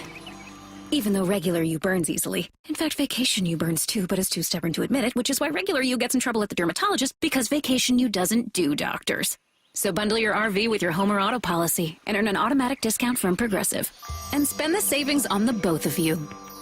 Progressive Casualty Insurance Company affiliates and other insurers. Not available in all states or situations. Hey Cougs, Michael Bumpus here, inviting all WSU alumni and friends to the Cougs First Show and Career Expo, Friday, May 9th at the Maidenbauer Center in Bellevue. For education, networking, jobs, and Cougs swag. It's free to attend and all are welcome. Register at cougsfirst.org. We've all been there, sleepless nights, wondering if your business's security service is really protecting what matters. At Bay Alarm, we can put your security insecurities to bed. Our advanced technology and personalized support ensure you can rest easy knowing we're here for you. BayAlarm.com. 4 down territory, going inside the game with Michael Bumpus. I like this. More quarterbacks should start doing this. Every day at 11:15 and 1:15 on Bumpin' Stacy. Get in the zone, AutoZone. Welcome to AutoZone. What are you working on today? Worried about your battery and the heat? We get it. You don't want to get stranded somewhere with a car that feels like an oven. We've got you covered at AutoZone, America's #1 battery destination. Our free battery testing and charging service can help. And if you need a battery, we'll help you find a new one, no problem. Power through with free battery testing and charging at AutoZone. Get in the zone, AutoZone. Restrictions apply. Get ready for Camping World's Red, White, and New Trade event, May 15th through the 18th. Get the highest value for your RV guaranteed during the biggest RV trade event of the year. Shop the best RV deals in America with new RVs starting as low as $92 a month. Get ready for the holiday weekend with up to 45% off grills and 25% off product installation. Plus, we'll have free hats, free propane refills, free food, and fun for the whole family. Don't miss the incredible Red, White, and New Trade event, May 15th through the 18th at your local Camping World. See dealer for full details and disclaimers. Well, I'm here with my good buddy, Dr. Dan Nelson from Eastside Pain and Regenerative Medicine. And you've heard from Dr. Dan's patients over the years how a simple stem cell procedure has successfully conquered their pain. Well, folks, now it's my turn. After years of dealing with knee pain from all the football abuse, I can say my knee pain now is almost 100% gone. How'd you do it, Dr. Dan? Well, Brock, personally, I'm very happy that you did so well. And your story is like so many of our other patients who come in, former athletes and non-athletes as well, who have come in with chronic knee pain,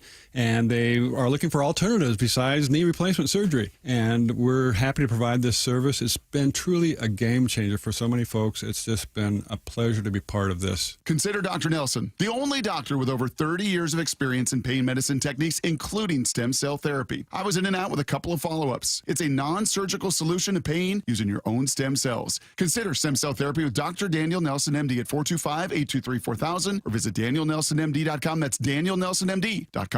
Wyman and Bob. From the Quantum Fiber Studio. Weekdays 2 to 7. On Seattle Sports and 97.3 FM HD2. Mariners dropped the first game of their series with the A's. They get back to it tonight. Game 2 coming your way starting at 6 o'clock with the pregame show. But last night they go to extra innings, which was good in and of itself, considering your starter went 4 innings. And you were able to battle back offensively. Your bullpen, for the most part, held him in check. And so, I mean, that part of it was good. And then you get to the 11th. And you see Dan Wilson make the choice to intentionally walk 2 hitters, load the bases, setting up for a double play with a guy that at the time I'm going, okay, does he want a right-on-right matchup? Is that why he's going after I'm blanking on his name. Wilson, thank you. And I mean, this guy's whole reputation is built on he makes contact with everything. Whether he fouls it off, you could bounce a ball up there, he's going to make contact with it. He's struck out 6 times all season. I think he's only walked like 4. Yeah, so he's just a contact guy. So he's thinking, all right, I'm going to play for the ground ball. You got the ground ball. Problem is he had everybody playing in.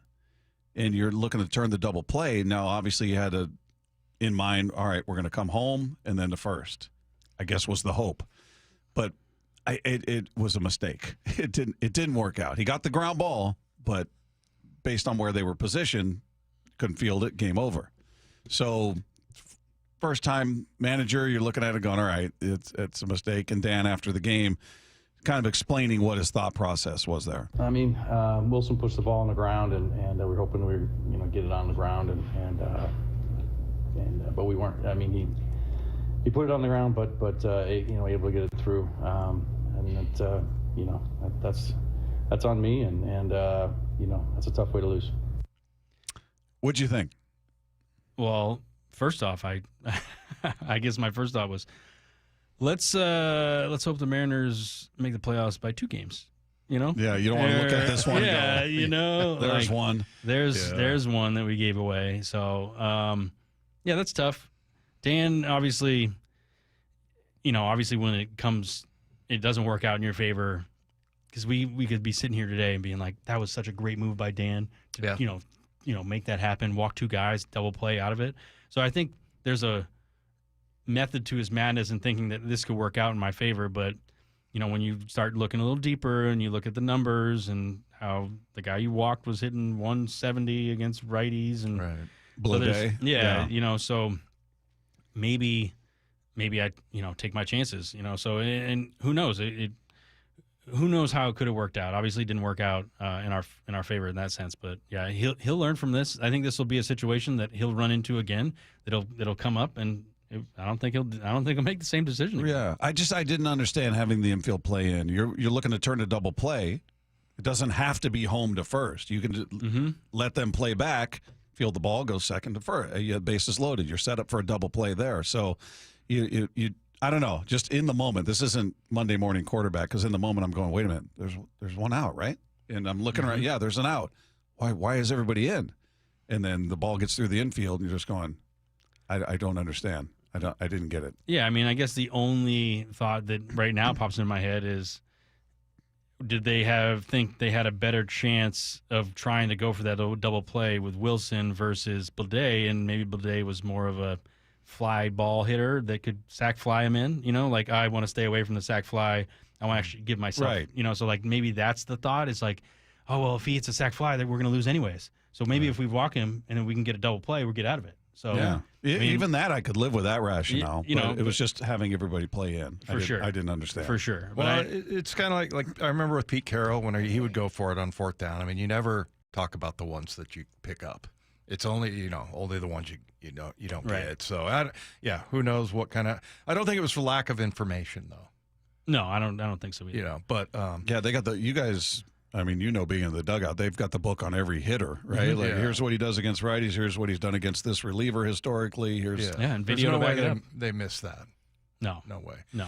Hey, let me ask you about this Jacob Wilson. I don't know why I find myself liking the A's, just the way their team, some of their players. Oh, here we go. First it's the Astros, now it's the A's. You got a new favorite team, Lefko. Yeah, okay, there we go. Pick someone not in our division, Dave. Come on. Yeah. Okay, you say one positive thing, and everybody calls you a traitor.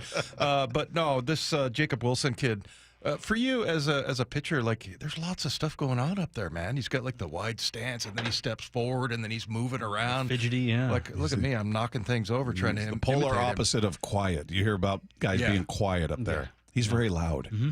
I mean, was that like a thing that you had to get used to, or are you just so dialed in that you don't even notice that kind of stuff? Yeah, more often than not, you're so dialed in, like, to the point where you're like, I don't care who comes up, they're out. They are going to be out. Yeah. Like, that's like when you're in the zone.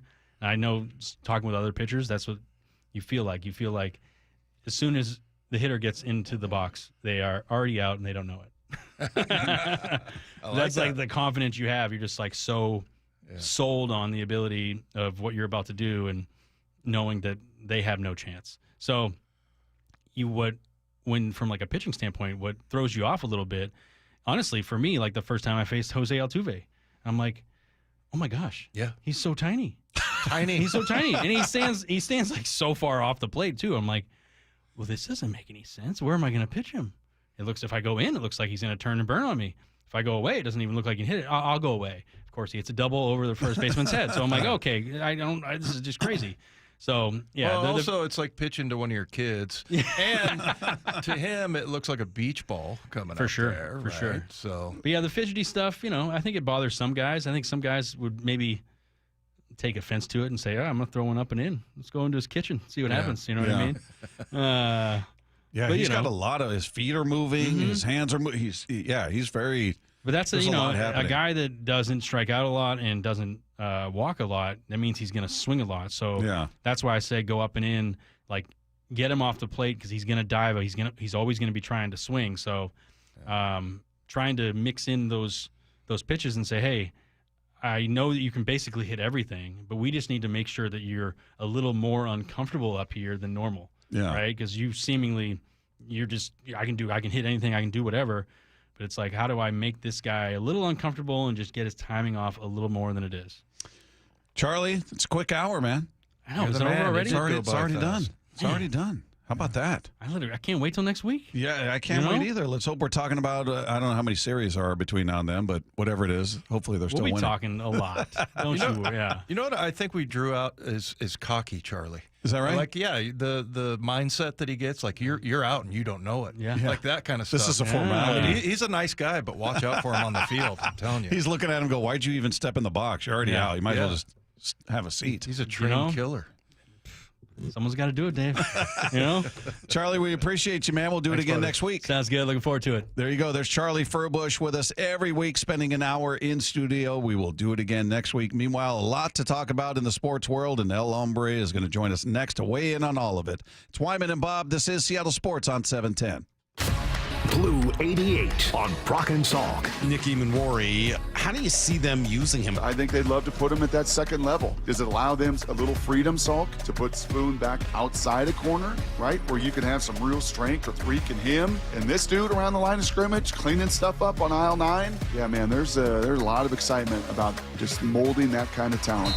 Blue 88, every day at 7:45. Answering 3 football questions as only Brock Heward can. For many of us, it's happening. Your hair is thinning, crown disappearing. Hair loss for me was like identity theft. The solution? The simple one-day treatment that worked for me from Advanced Hair. And I'm just one of tens of thousands. Advanced Hair was recently crowned the winner of the 425 Business of the Year again. Advanced Hair begins regrowing your own natural hair the very next day, and it's guaranteed to grow for life. We've all seen the pills and lotions, those monthly subscriptions. They help retain what you have, but if you're like me, you want more. You wanted your own natural hair in specific areas permanently. From Advanced Hair's groundbreaking technology to world-class Dr. Perungo, it's not maybe your hair will grow, it's guaranteed that your new hair will grow. For your free consultation, $250 off, 250 free hair grafts, call 425-449-8185.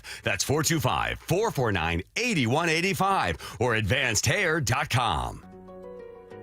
So I formed Davis Law Group about 30 years ago, and I would get, the same questions from people about what to do in the case of an accident. Do you need a lawyer? To the point where I decided that I would at least write a book which would answer the common questions that I would receive as a lawyer. Once I wrote my first book, it proved to be hugely popular. I decided to write then a series of books in different accident cases so that we could really teach people about their rights, how to protect them, and how to decide on whether they need a lawyer and what lawyer to hire. I've found in my career that having a client that is educated and knowledgeable about their particular type of case really helps the client and also usually ends up making the case or the claim more successful. To get your free copy of any of my Washington accident books, visit WashingtonAccidentBooks.com. Are you looking at diversification and stability with your investment portfolio, especially with the volatility right now in the stock market? Hi, I'm Scott Rireka, CEO of Legacy Group Capital based in Bellevue. We've been running local real estate investment funds for over 18 years. We've had 0 investor losses and have averaged double-digit returns since inception. Maybe it's time to take a little risk off the table given market conditions. For stability, there's no better option than Legacy Group's Northwest Fund, a fixed return of 9%. Legacy's Northwest Fund fund also accepts IRA accounts as well. Find out why over 1,000 local investors have invested over $250 million in our Legacy family of funds. Get in touch with us today. Legacy's Northwest Fund, returning 9%, has limited opening for new investors right now. Call 425-635-4700 or visit LegacyG.com. That's LegacyG.com. This is not investment advice. Legacy investments available to accredited investors only. Details at LegacyG.com. April is Financial Literacy Month, and creating a realistic household budget and learning to save are the first steps in reaching your financial goals. Financial expert Jean Chatsky has more. While many people would benefit from consulting a financial advisor, learning basic financial practices is easier than you think. The goal of any financial plan is saving for the future, so create a budget and stick to it. It allows you to determine your ability to save. Choosing the right place to save is just as important as saving itself. It is never too late to begin saving. Many people put their money in regular savings, which typically offers very low interest rates. Instead, consider an FDIC-insured high-yield online savings account with higher returns. AARP members can put money in high-yield online savings and CD accounts through Barclays and get the highest return the bank offers. It's a smart way to save for your future. For more, visit aarpdigitalbanking.com. Content is sponsored by Barclays. LeeJohnson.com is a dynamic research tool. We want to give the customer enough information to where they don't have to go anywhere else to research any of the questions they have. And if they want more information, we'd love to be there to help. We don't want them to feel like they're dependent on emailing us or texting us or calling us just to get the information they need. So we put it all out there. We call them digital retailing tools, big fancy calculators where you can get in there and change the terms and change the payments and change the cash down. And it'll give you a disclosure of, hey, when you do this, this means here. And a consumer can get on there and do a lot of this themselves. And then if they choose to get us involved, we can actually get involved on the backside of it and help them along the way. We want to give the consumer the same tools that we have and let them understand what we understand. Yup, that's pretty much what you'd expect. The LJ Way is the Lee Johnson Auto family. Let's go! This is Seattle Sports. Streaming through the Seattle Sports app. KIRO AM Seattle. KIRO FM HD2 Tacoma. Home of the Seahawks, Mariners, and everything Seattle sports. Seattle Sports Snapshot. Mariners looking to get back in the win column tonight. Game 2 of their series against the A's. They send Emerson Hancock to the hill. You can catch all the action of that one beginning at 6 p.m. with the pregame show right here on Seattle Sports on 710. Meanwhile, taking a look at the rest of your scoreboard. Bottom of the 5th in Miami. Dodgers up 1-0 on the Marlins. They're in the bottom of the 3rd. In Boston, the Rangers up 1-0 on the Red Sox. Phillies up 3-0 on Tampa Bay. In Tampa Bay, they're headed to the bottom of the 4th there. Top of the 4th in New York, no score between the Padres and the Yankees. Guardians and Nationals scoreless heading into the 5th. Top of the 3rd, no score between the Reds and the Braves. Top of the 2nd, Twins and Orioles scoreless, and they're headed to the top of the 3rd. In Kansas City, White Sox and Royals scoreless as well. Meanwhile, tough news for the Dodgers as Teoscar Hernandez has been placed on the 10-day injured list because of a grade 1 groin strain.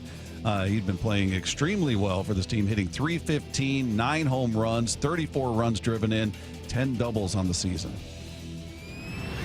Snapshot, brought to you by Miller Lite. When it's game time, it's Miller time.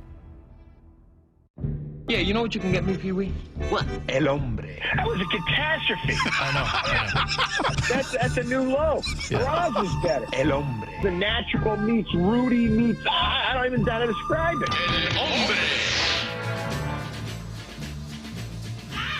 He's here, everybody. You look forward to it each and every Tuesday at 5 p.m. We bring him in for a conversation on the Emerald Queen Casino Sportsbook Hotline. The one, the only El Hombre. Michael Bradley is here with us. How are you, man? You read all those scores of all those ridiculous teams, and you don't mention that the Phillies are leading the Rays 3-0. Well, as a matter of fact, I did mention that. You just missed it. I did. Oh, I guess I did. I mean, Zach Wheeler's dealing, although he just gave up a double. It was the third score I read, as a matter of fact. I didn't hear it. I was listening for them, but then again, I was also looking at old Foster Brooks videos on Twitter while you were doing it. Foster Possible that I missed it. Well, and I told Dave I intentionally went through all the rest of the scoreboard saying no score between the Padres and the Yankees, no score between the Guardians, and I said let's see if he mentions that, and you didn't. Yeah, there's a score, 0-0. And by the way, I'm going to talk really fast now because I understand now we got shorter segments. So I'm going to talk really fast. I'm going to cover a lot of ground. Don't worry about it. I'm going to be like the old Federal Express guy. Yeah, that's right. You sound like a legal disclaimer at the end of a commercial. Exactly. Yeah. Well, what would you like to hit first? What's got you burning right now? Are you invested in the NBA playoffs? Are you invested in the NHL playoffs? Where are you at? All right, by the way, that was a good one about being invested in the. Oh shoot! Come on, man. Invested in the Phillies, and Wheeler just gave up a 2-run homer. Oh boy! I'm invested in the NHL playoffs, and the reason I am is that I want Toronto and Winnipeg to face each other, so we get a Canadian champion. I mean, I'm no big giant hockey fan, but don't you think that this country that invented the sport should get a Stanley Cup champion once every 25 years or whatever the heck it is? Yeah. Seems fair enough. It's crazy. It's crazy. But I like Winnipeg, and that comeback they had against St. Louis was unbelievable. And I just try to imagine what it's like. I mean, I was there when the Phillies won the series in 2008. I was there in 97 when Michigan, or 98, January 1st, when Michigan beat Washington State to win it all. I can only imagine what it was like to be in there. And this is why I talk about sports so reverentially, and people get upset because, oh, no, it's getting ruined and money. You can have a drama that they script that happens, but you can't have somebody score a goal with 1.7 seconds left to tie a game and then send it into overtime and then win in overtime in front of the home fans in a Game 7. That's real life drama, and that's amazing. Hey, Michael, I know we touched on briefly on the draft and just the magnitude of it and how it's become such an amazing event, but I'm not sure if we talked much about Shedeur Sanders and that whole saga. There was a couple of things that went on. There's always some kind of a drama. One time, remember, it was the gas mask bong. Laramie Tunsil, yeah. Laramie Tunsil, and then, this year it was the fake call to Shedeur Sanders from one of the, it was Olbert's kid. Yeah. And then, just that whole drama of him dropping and, just the way Dion handled that. I mean, what was your takeaway from that? First off, I think Graz had one of those masks in college. But anyway. He might be wearing it right now. He might. That's possible. The thing about Sanders is the first thing that you got to remember is that he was not rated by the NFL as a first round or a high first round talent. And you didn't have a lot of teams that needed a quarterback. You had Pittsburgh, but the Jets they weren't going to get one. Cleveland needed one. The Tennessee needed one.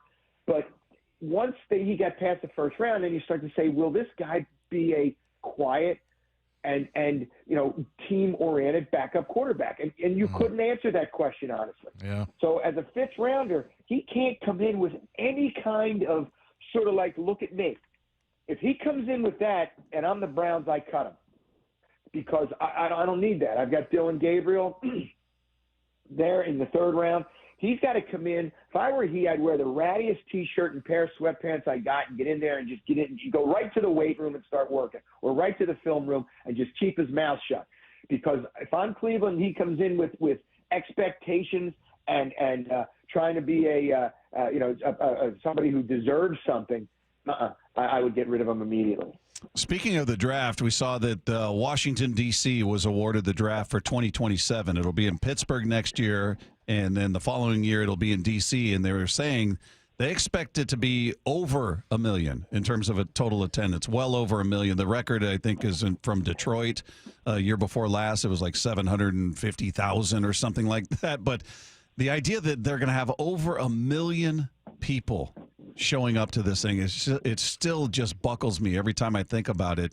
What do you think? And we were bringing this up before about the Combine. The Combine, to me, as a football fan, would be infinitely more interesting. At least there's some activity. There's something going on, guys, shuttle drills and 40s and what have you. Here we're just watching people read a card, read a name, and then they go away for 10 minutes, and then they come back. Do you ever see the combine moving out of Indianapolis? Maybe it travels around like the draft does, and thus becoming a big draw. They're going to have to make it a really big party because not even I'll watch that stuff. So the draft is more interesting than the combine to you if you were in attendance? It's a party. It's a party. I wouldn't go to anything like that. Too many people. And that's all we need is a bunch of drunk NFL fans vomiting into the reflecting pool right by the Washington Monument. That's a good look for the country. God bless America. But the problem with the combine is, it's okay, here comes the backup tackle from Arkansas to do a 4-cone drill. Okay, here comes a wide receiver from James Madison that you've never heard of to run some pass patterns from a quarterback from Louisiana Monroe that you never heard of. They have to turn it into like bands and all sorts of parties and beer trucks and whatever. It would have to be, and that's what the draft is. The draft is not about, oh boy, the Jacksonville Jaguars got a safety from LSU. Except for the knuckleheads who are Jacksonville fans who are in attendance. This is about being part of the NFL and being part of the biggest sporting, conglomeration in the world, and you have the chance to just have a great party. I'd love to see what the beer tabulation is. Beers sold at that thing. Yeah, and then also I didn't see bathrooms anywhere, so everybody wears diapers. When you see that overhead shot of the crowd, and you think, all right, I'm right in the middle of that, and I've had 7 beers, all right, and it's just like every 20 minutes you got to go to the bathroom because your kidneys are just pumping it out. I don't know what you do. I mean, you wear Depends. You catheterize yourself. I don't know.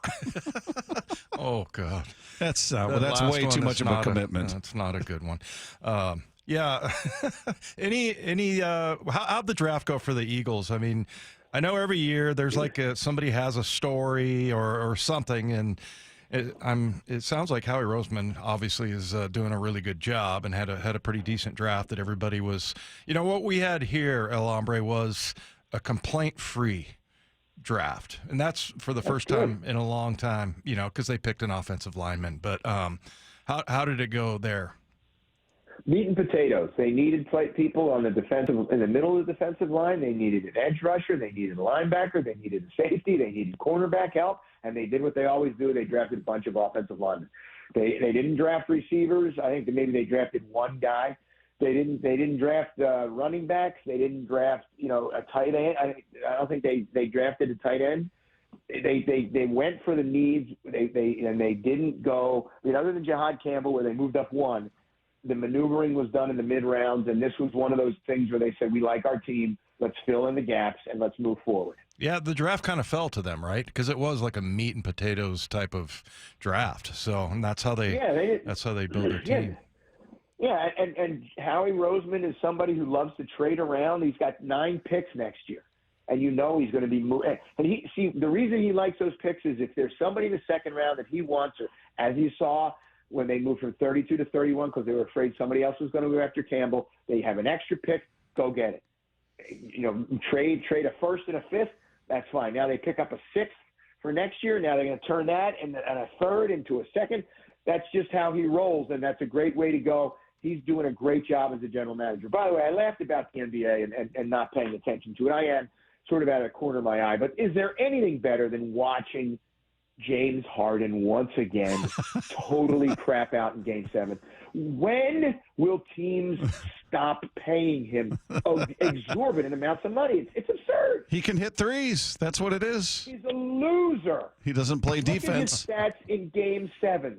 His shooting is non-existent. There's no clutch gene anywhere. It's not for seven generations following him, there will be no clutch gene. That's how little of a clutch gene he has.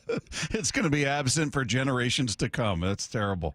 Exactly. He's stolen it from the Harden name. Hey, what did you? I'm sure you saw that clip of Bill Belichick being interviewed, and the interviewer it seemed like he was throwing him a softball, talking about his book and talking about, you talked about this, how you and your girlfriend met, and how did you guys meet? And then you hear her voice from the background. We're not talking about that, and it just started a whole firestorm, and all this info comes out that he's told anybody emailing him from the university she needs to be tagged on it. She's now I don't know, running some of his affairs. She's 24, he's 73. It just, I don't know whether to be envious or scared for him. But what did you see all of that?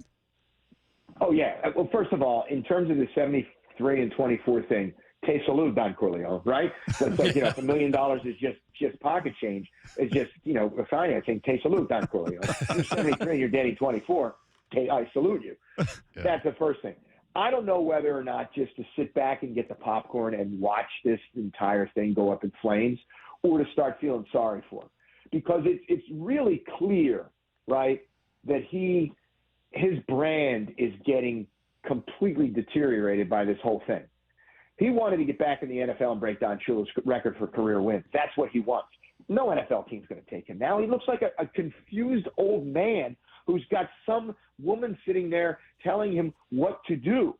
And you got to include her. And if they lose, if they go 6-6 or 5-7 this year, which is entirely possible, because I don't know how much talent they have, then he is forever remembered for the way he ended his career.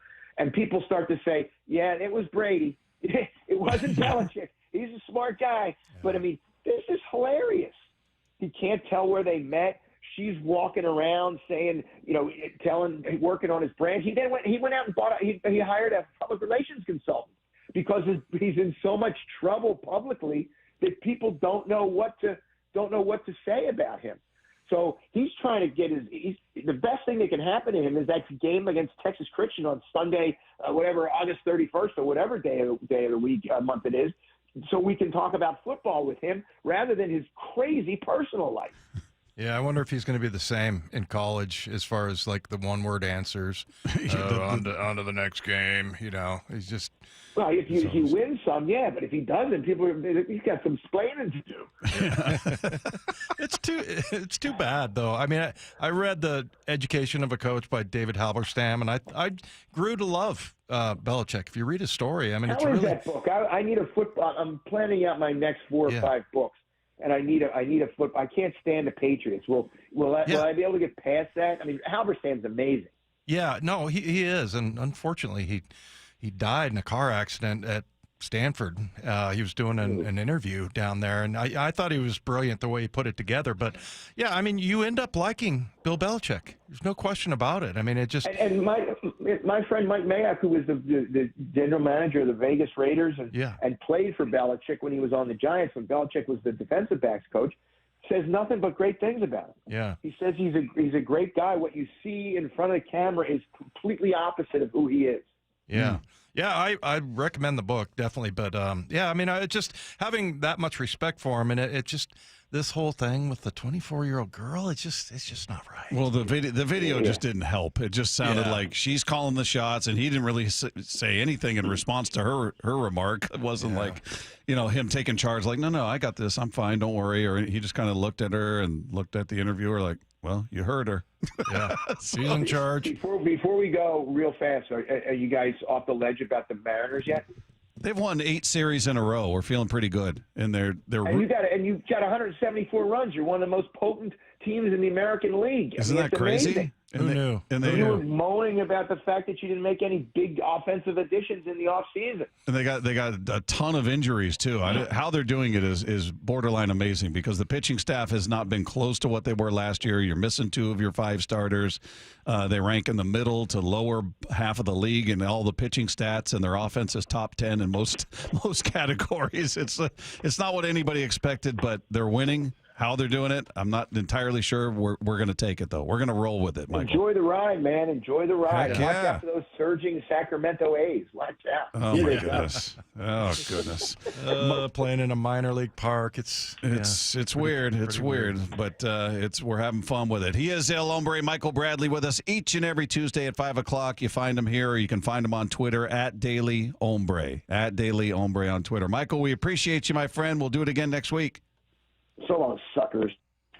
There he goes, everybody. El Hombre. Always fantastic stuff. I like that he brings up the fact that we were complaining about no action in the off. I was like, hey, we got Donnie Barrels. What are you talking about? Oh, yeah, he's in the lineup tonight playing first base. Yeah. I'm not sure why, but I guess righty versus lefty. I don't know. Why is Polanco playing second? I swear to God, if he gets hurt, I'm going to set something on fire. I don't know. It's the lineup is out. I don't think we talked about that. We referenced it, but the lineup is out for tonight's game. J.P. Crawford hitting first, Jorge Polanco hitting second, which tells me he's going to hit right-handed. They're going up against the lefty, so he must be feeling good, and he's going to be playing second base. Julio hitting third. Arozarena is back in the lineup after a day off, but he's DHing. He's not playing in the field. They're giving Cal a night off. 11 innings of catching. I think he's earned a night off, and I'm sure he's there to pinch hit if necessary. But Garver will be catching. Dylan Moore is back. He'll be playing right field. Donnie Barrels will be playing first base. Our guy Williamson playing third base, and then Miles Mastroboni in left field. He got a couple hits last night. RBIs. Yeah. What do you Solano? Who's better at covering ground? Solano. I would say Rowdy Tellez just because he's taller, so when he falls down, it's further. When Donnie Barrels falls down, he's like, what, 5'7"? Solano's has done little to nothing that has impressed me. I'm sure he's a great guy. We haven't even spoken to him. I know. And you look at his stats, there's a reason he's been in the league for over a decade. Yeah. The guy can hit. He can make contact. He's not a power guy, but he's a guy who can make contact and get on base. And, again, just to his defense, on some level, he's had, 51 at-bats, I think, is what he's had. He hasn't had a lot of opportunities, so, a lot of guys are going to, in order to get into a rhythm, 51 at-bats. He's hitting 137. He's got a 151 on base, a 157 slug. Well, he managed to cut his batting average in half over last year. I mean, you look at his resume, 12 years in the league. There's a reason why. And I guess we joke around about it a little bit too much just because of his nickname. But, I know Perry Hill loved him. But, yeah, I mean, he doesn't seem super mobile. And then, you look at the batting average and just not good. I mean, but he's done it. One walk and 14 strikeouts. Yeah. He's not getting on base. He's got one extra base hit. He's got a double. Right. So he just, I'm not on him because he's not producing and driving in runs, hitting home runs. Just get on base. Just be there to be driven in. And he just has not been able to do it. And again, maybe he's one of those guys that's like, look, I got to have regular plate appearances here to find some sort of rhythm. Well, do what Rivas is doing. How about that? That's what is he, over 5? I don't know if he's still over 500. I think he might have gone under 500 on base. I heard him interviewed by Shannon Dreyer yesterday on the pregame show, and he was not aware of what his on-base percentage was. Oh, really? Yeah. And he says, I know that 350 to 400 is good, and she's like, higher. And so she didn't tell him, though. She goes, I don't want to tell you. So, but, yeah, I mean, he's doing it without even knowing it. Yeah. By the way, the guy he replaced was Justin Turner, who just looking at his numbers, I've not paid a ton of attention to the Cubs. I know they've one of the better hitting teams, but he's not a part of that. He's hitting $167. Ooh. He's got no home runs, 6 runs driven in. He does have 7 walks, 14 strikeouts. So he's kind of right there. He's only had 48 at bats. So I'm not sure what's going on with him. If it's just finally age catching up to him, he'll be 41 this year. So, yeah, Turner, as much as the Mariners wanted him back and fans wanted him back, he's off to a rough start with the Cubs. So no answers at first base. No. Hopefully. Somebody asked about Ty France. I was going to look up his numbers. I think he's doing okay. I don't think he's crushing, but I don't think he stinks. I saw him on one of the highlights a couple of weeks ago and I remember looking up his numbers. He's hitting 254, 326 on base. He's got 3 home runs, 19 runs driven in. He's been hit by a pitch 5 times. Of course. He's got 9 walks. So, yeah, I mean, he's all right. 254, 19 runs driven in through 35 games. Yeah, good for Ty. Yeah, I'm looking at him. He still looks really young, too, Bob. Does he look 12? Yeah, about 12, 13 now. But, all right. Yeah, I mean, there's not really an answer at first base right now other than, I think Luke Raley, but, he's down. Well, yeah, he's hurt, and he was struggling before that. We'll talk about first base. We'll get some outside perspective from Jeff Passan on that, what the Mariners should do, what he feels about that first base spot. That is coming your way next with Wyman and Bob. This is Seattle Sports on 710. Blue 88 on Brock and Salk. Nicky Manwari, how do you see them using him? I think they'd love to put him at that second level. Does it allow them a little freedom, Salk, to put Spoon back outside a corner, right? Where you can have some real strength with Freak and him. And this dude around the line of scrimmage, cleaning stuff up on aisle 9. Yeah, man, there's a lot of excitement about just molding that kind of talent. Blue 88, every day at 7:45. Answering 3 football questions as only Brock Heward can. From whiplash to herniated discs, there are a few car accident injuries we've all heard of. J.P. Pendergast with Pendergast Law explains that even the most common injuries differ from one another. Pre-existing conditions, health history, beginning of treatment. There are hundreds of factors that make every person and every injury unique. While these variables aid medical treatment, the strongest case recoveries must also take them into account. Could you explain a little bit more? Our team at Pendergast Law is obsessed with turning over every stone to differentiate each case. This requires thorough investigation, diligent listening, and relentless research. We never pursue cases with a one-size-fits-all approach. We built our success by treating every injury and every case with the individualized attention our clients need and deserve. Pendergast Law's individualized approach to even the most common injuries makes the difference in case outcomes. It's another reason why I can't recommend them enough. If you or a loved one has been injured in a car accident, call Pendergast Law. We can help. Get in the zone, AutoZone. Welcome to AutoZone. What are you working on today? Worried about your battery and the heat? We get it. You don't want to get stranded somewhere with a car that feels like an oven. We've got you covered at AutoZone, America's #1 battery destination.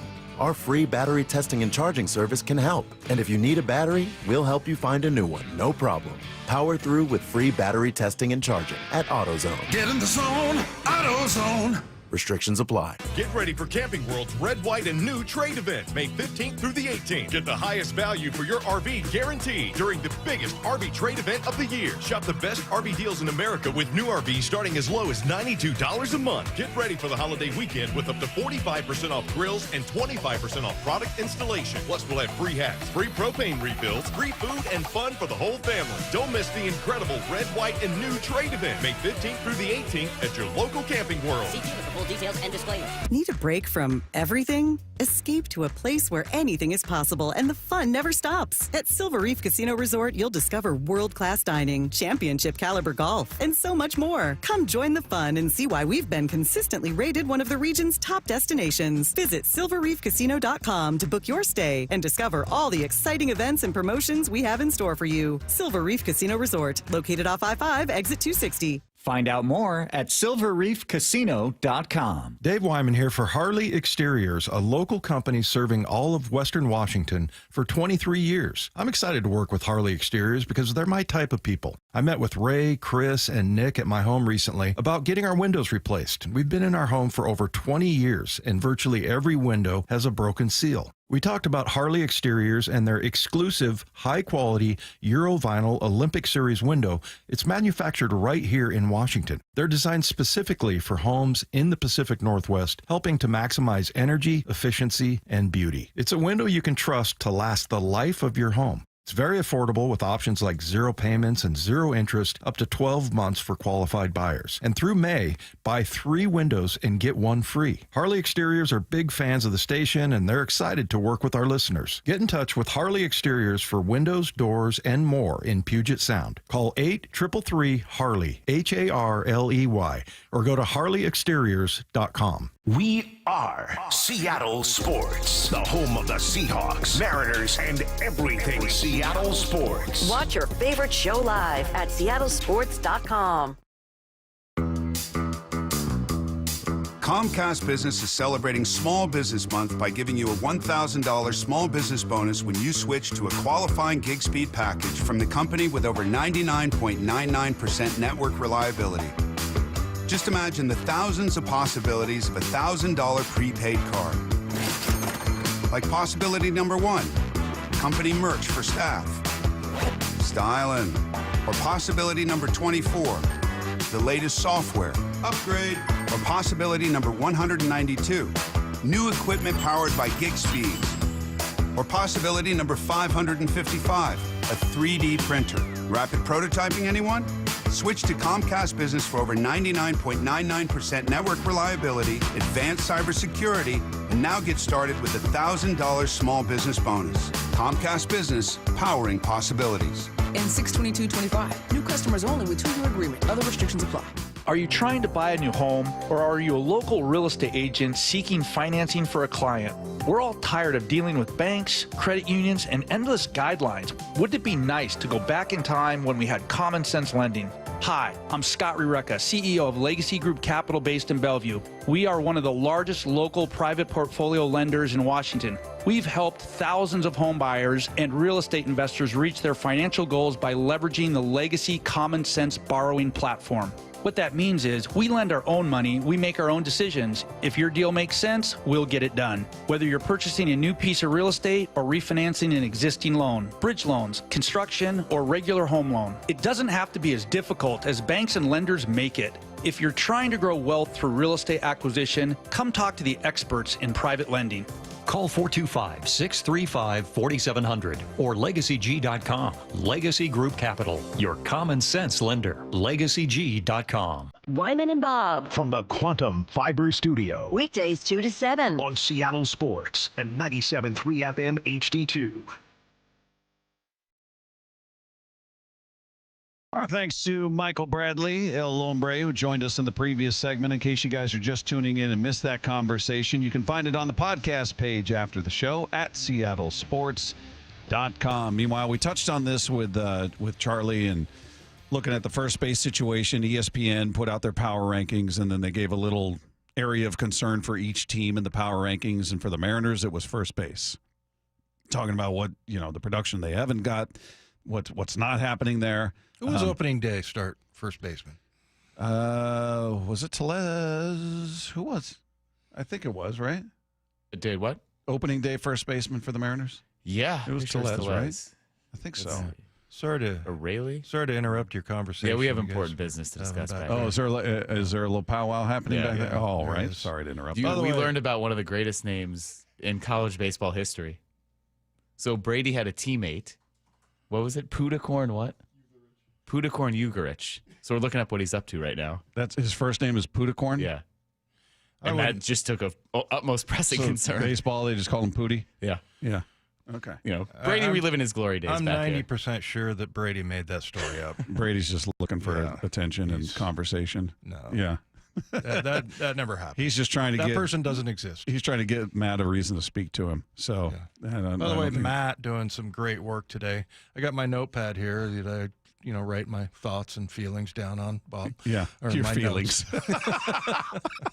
Oh, but Matt comes by and he writes "football good" on my notes, right next to your feelings on there. Yeah, my thoughts and feelings. It was, in fact, Tellez in the actual original question. Okay. They don't really have a first baseman. No, they don't. They don't, unless, again, they want to call Locklear back up. I don't know if they feel like he's ready. He looked a bit overmatched last year in his time up with the Bigs, so we'll see what goes on there. But Jeff Passan was on with Brock and Salk, and he talked about why he thinks Tellez has been fine for what the Mariners need out of him. Tellez hasn't been bad, guys.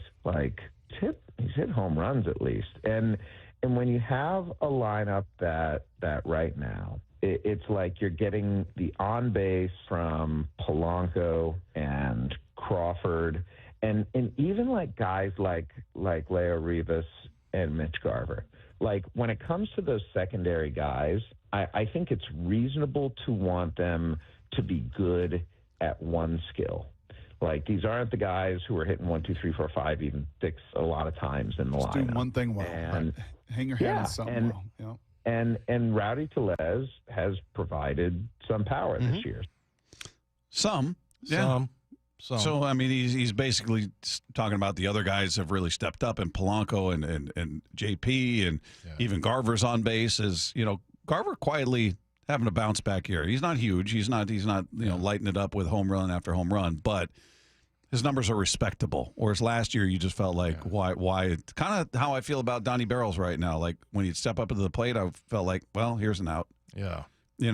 And And like Charlie Furbush says, they're out. They just don't know it. that's exactly right. Yeah. But yeah, I mean, it never repair. Like you talk about Mitch Garver, it never goes the way you want it to, or the way you envision it is that he goes on some crazy streak. But it's usually, like a slow rebuild. Yeah. Kind of like what he's in the midst of right But now. look at we'll get back to Donnie or first base here in a minute, but Garver's got a 231 average. That's not lighting the world on fire, but compared to what he was last year, Yeah. that's a big step forward. He's got a 394 on base. Wow. So he's amazing. He's got 13 walks. He's not a guy who's playing every game. He's played in 22 games to this point. He's starting tonight. He's their catcher. Cal's getting the night off, but good on him. Quietly finding ways to contribute, at least getting on base, being in a position to score runs, be driven in. So we'll see if that continues. But yeah, it's another one of those guys on this team where they're on base and their average are just light years apart. Well, and I think most Mariner fans kind of root for him just because what happened last year and, all the stuff that was said on social media and everything about him. And yeah, here he is. Welcome to Seattle, Mitch. You got a bunch of people just absolutely roasting you. Yeah. And in really Threatening bad him. ways. Yeah. So hopefully, very quiet guy. We had a chance to talk to him during spring training. And so, yeah, he's a guy to root for. No question. Another one from Passan, just in reference to the first base situation, and he was weighing in on potential trade options at that spot. Nathaniel Lowe, sure, it would be an upgrade. Good defensively at first base, too. So that certainly helps. Mountcastle, I mean, if you can get Mountcastle and O'Hearn together, that would be awesome. Just because the weaker side of the platoon for the Mariners right now is the right-handed side. And I love Ryan O'Hearn. I think he's a really, really good hitter, but he tends to be a guy who succeeds only when he's facing right-handed pitching. So it's not going to be a full-time solution. But of the three, O'Hearn to me would be the best guy to go after. Well, and who knows? Nathaniel Lowe's out with Washington. He's hitting 259 at this point. I don't know what teams are. That's the thing about the wild card is even if a team is struggling right now record-wise, there are many more that believe they're in it because you're closer. You got more opportunities to get to the postseason with the expanded wild card. So teams are much more reluctant to deal away players if they feel like, hey, we still have a shot at this. Yeah. We're going to be in the mix. I mean, especially at this point of the season, so freaking early. Unless you're the Rockies or the White Sox, most of these teams are probably feeling like, yeah, we got a chance to sneak in there if we can get rolling. Yeah, I was just looking at Ryan O'Hearn's numbers, batting average 306 right now. I mean, this is 25 games, 95 plate appearances, but almost 1,000 OPS. So, yeah. And Mountcastle is the other guy you brought up, first baseman for the Orioles. So, he's not lighting. He's hitting 202 at this point, I think. Hitting 202 at this point. But it's we'll see. He's got a 243 on base. So, he's not producing much where he's at versus, you're looking to bring somebody in who's producing because your spot is not. Yeah. So we'll see what they do. I mean, they did make a move. They brought in Leody Taveras, former Texas Ranger, world champion. Yeah, and do you think that's a direct result of the pitching coach change? With Brett Boone getting there, or the hitting coach. That's what I meant. Yeah, that. Boone. What was he calling him? The Boone. The Boone. He's not showing anything about pitching. He's not going to teach anybody about that. But yeah, I don't know what hitting coach. Yeah, I'm not sure what was going on with Taveras, and he wasn't on fire or anything. But that whole lineup was for the most part struggling. Yeah, and it wasn't terrible. Yeah, I mean, Marcus Simeon's hitting $182. Yeah. I mean, you paid that guy a whole bunch of money, and his track record says he's decidedly better than that. So, yeah, it's not, Leody Taveras hitting 241, 259 on base, not great. 1 home run, 8 runs driven in. He's a guy who can play defense, who can, a good outfielder.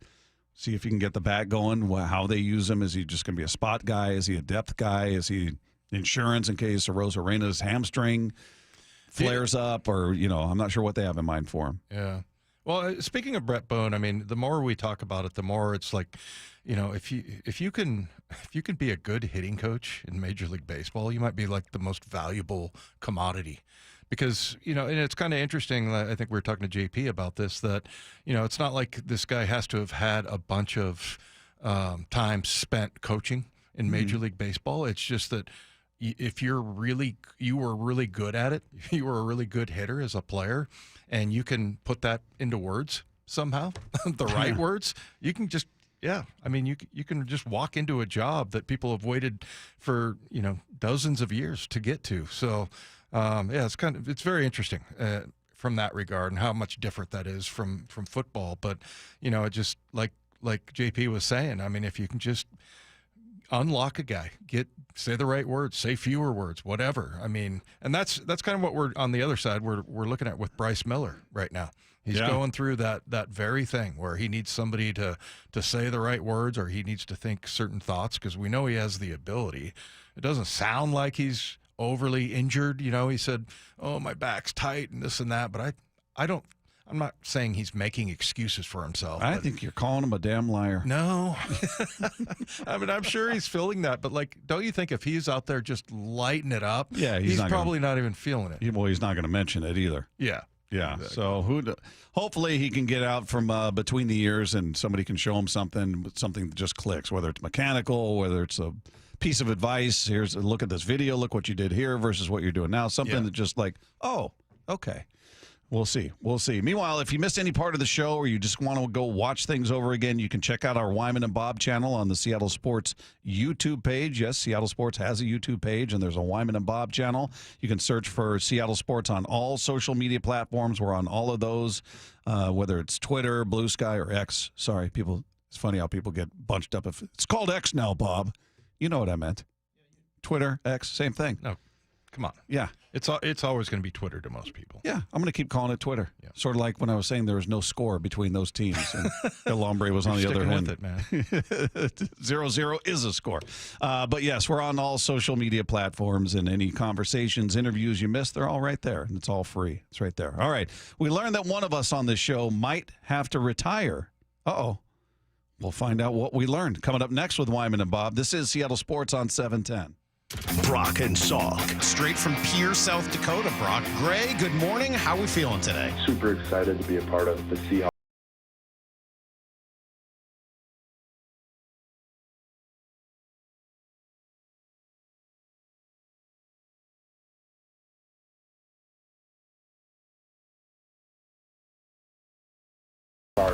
Brock and Salk, morning 6 to 10 on Seattle Sports, the app, YouTube, and your smart speaker. Hey, it's Dave Wyman here for Swedish Cyberknife. We had Andy Ryder. He's the mayor of Lacey, and he is a Swedish Cyberknife patient. And we also had Dr. Landis from Swedish Cyberknife in studio last week, and a couple of things that stood out about Swedish Cyberknife treatment. Number one, it only takes 5 sessions. Andy was able to complete treatment in 1 week, Monday through Friday, and while continuing to work full time, and each treatment session lasts less than an hour. So he was able to remain comfortable during treatment. He wore his street clothes, didn't experience any side effects other than just a little bit of fatigue. But you compare that with other treatment methods where you have surgery or you have to have a catheter. I mean, it's just night and day. And also it was really cool to see the relationship between Andy and Dr. Landis. And Andy held him in such high regard and spoke with incredible respect. And rightfully so. Dr. Landis is a multiple-time recipient of the Seattle Top Doctor Award. And we talk about building a sports team and trying to find stars. And Swedish Cyberknife, they truly have done that. It's an all-pro roster of doctors and world-renowned experts in their field. Swedish Cyberknife treats patients from all over the state. You don't need a physician's referral. You can reach out to them directly. So if you have been diagnosed with prostate cancer, go to swedish.org/cyberknife prostate. Treat prostate cancer with Swedish Cyberknife. Did you know that your windows and doors are your main source of energy loss? At Lake Washington Windows and Doors, our windows with triple weather stripping and gasket seals are up to 25% more efficient than Energy Star standards. LakeWashingtonWindows.com, a name you can trust. Hey, Green Gobbler here. So you've got a clogged drain in your bathroom. Water in the sink's overstaying its welcome. You're spitting today's toothpaste on top of yesterday's toothpaste. You hope that it go away. Yeah, clogs don't just go away. I make them go away. I'm Green Gobbler, the only clog dissolver you need. I'm bleach-free, safe for your pipes, and I work. Guaranteed or your money back. Because I never met a clog that was gonna unclog itself. Green Gobbler. Let the gobbler get it. You ever try fixing your car and realize you're missing that one part? Yeah, been there. That's why eBay's my go-to. They've got millions of parts, guaranteed to fit. I'm talking brake pads for when yours have seen one too many miles of stop and go. Oil filters, because you don't mess around with your engine care. Even got this cold air intake on my watch list. I might just go for it. To keep the ride cool and your DIY streak hot. Find all the parts you need at prices you'll love. Guaranteed to fit every time. eBay. Things people love. Eligible items only. Exclusions apply. For over 113 years, Pacific Lamp and Supply Company has been your #1 lighting specialist in Washington, from the Space Needle in Seattle all the way to the Riverwalk in Spokane. With the largest lighting inventory in Washington, Pacific Lamp's knowledgeable and experienced staff can assist with any lighting issue, including intricate lighting and control designs. Plus, they work with all utilities in Washington to get you the best available lighting rebates. Pacific Lamp and Supply Company, Washington's lighting experts since 1912. Visit pacificlamp.com. New Harley-Davidson street glides under $265 a month at Jet City Harley. Try it out for under $265 a month on a new street glide at Jet City Harley-Davidson. Payments based on street glide model and base color with 30% down, 96-month term, 6.99% APR with approved credit. Doesn't include freight, setup, tax, title, and license fees. See dealer for details. We meet by accident, fixing every last bit. Accurate Auto Body. If you've been in an auto accident, you have the right to take your vehicle to any repair facility. Accurate Auto Body has been family owned and operated since 1994, and they work for you, not your insurance company. Your insurance company may not love them, but you will, because We meet by accident, fixing every last bit. Accurate Auto Body.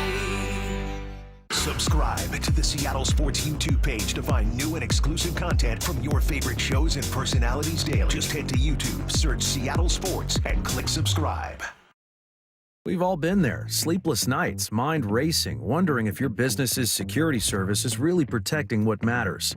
At Bay Alarm, we can put your security insecurities to bed. Video security, burglar alarms, fire alarms, access control, 24/7 monitoring, and more. Our advanced technology and personalized support ensure you can rest easy, knowing we're here for you, your people, and your business. Visit bayalarm.com to talk to a local security expert. Bay Alarm, we got you.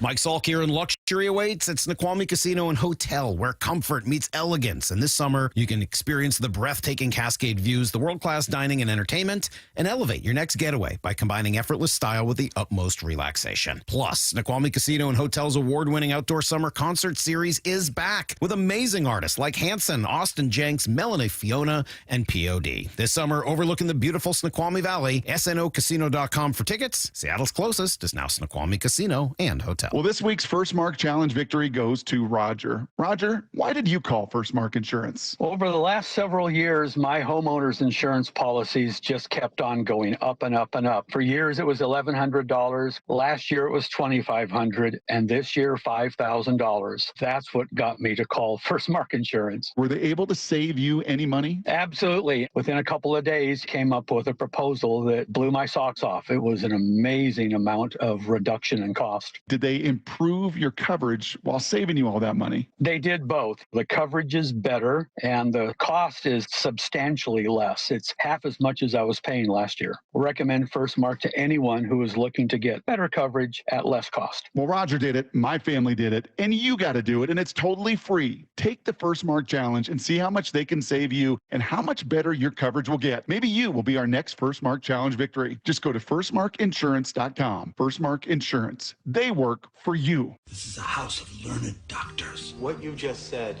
is one of the most insanely idiotic things I have ever heard. What did we learn today? No one's a bigger idiot than me. Stupidity is the easiest way out. So we learned that one of us may have to retire? Yes. God, I hope it's me. It actually is not Matt, so sorry. Matt, I hope it's me. Well, it's not Matt, so who was it? It actually could apply to two of us.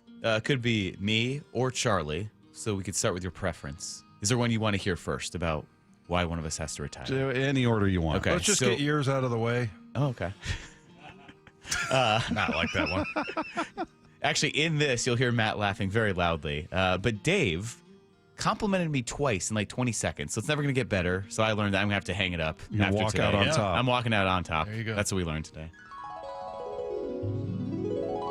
I got great news for Dave and good news for the rest of us. But Dylan Moore has been reinstated from the 10-day IL. Yeah, I'm excited to have Demo back out there as our most M's fans. I happen to think he's good. What's the problem? No problem. Okay. He's good. He starts playing well. I was saying, hey, I think he could play, every day, possibly, this and that. Oh, and then the all of a sudden, floodgates opened. Yeah, and it was like, oh, and then he started doing well, and then everybody goes, oh, you're in love with Dylan Moore. I'm like, okay, whatever. Don't get your granimals all in a bunch, Dave. You know we what, had someone Lefko, chime in about that. You hit one about every 20. He Thank takes you. like 20 swipes at it, and yeah, that was good. Just call me Donnie Barrels. See, another one. I think he just wanted to relive the glory. Like, see how it was funny? Did you hear me? And Matt's laugh, because No, I he know. laughed equally as loud when it played again. I used to say this about Moyer, but I'll say it about Lefko too, that you're the Mike Zanino of joke makers. Like when you hit one, it goes way out of the park. It's just not very often. The average is struggling, but the slug is there. High whiff rate. Whiff rate. Yeah. Well, I used to say that Zanino, like some of his home runs should be counted for 2. I mean, it was ridiculous how far he would hit the ball. Yeah. I think he came closest to hitting it out of T-Mobile Park. I think him and Nelson. Was it Nelson Cruz, too? Yeah. That's pretty good company there. What else did we learn? So, yeah, along those same lines, I mean, Charlie might have to retire because you guys just weren't very accommodating to him when he showed up today. Going on. What are you pointing at? It's Dave? like the Brady Bunch up there. Oh, the video? Yeah, we got on the video screen there. We got Charlie in there. Charlie Furbush in studio with us as he Yes. is each and every week. How are you, man? Outstanding. I guess I'm a little salty. I didn't get the memo from you guys. What's that? The red shirt memo. Oh, come on. You guys synced up how without me? often this happens. Oh, really? It Well, happens here's a the lot. thing. You Bob guys and text I each have, other before you come in? No, we don't. It just happens. I have 5 shirts, pretty much, that I wear. I'm a uniform person, so, yeah, sometimes it coincides.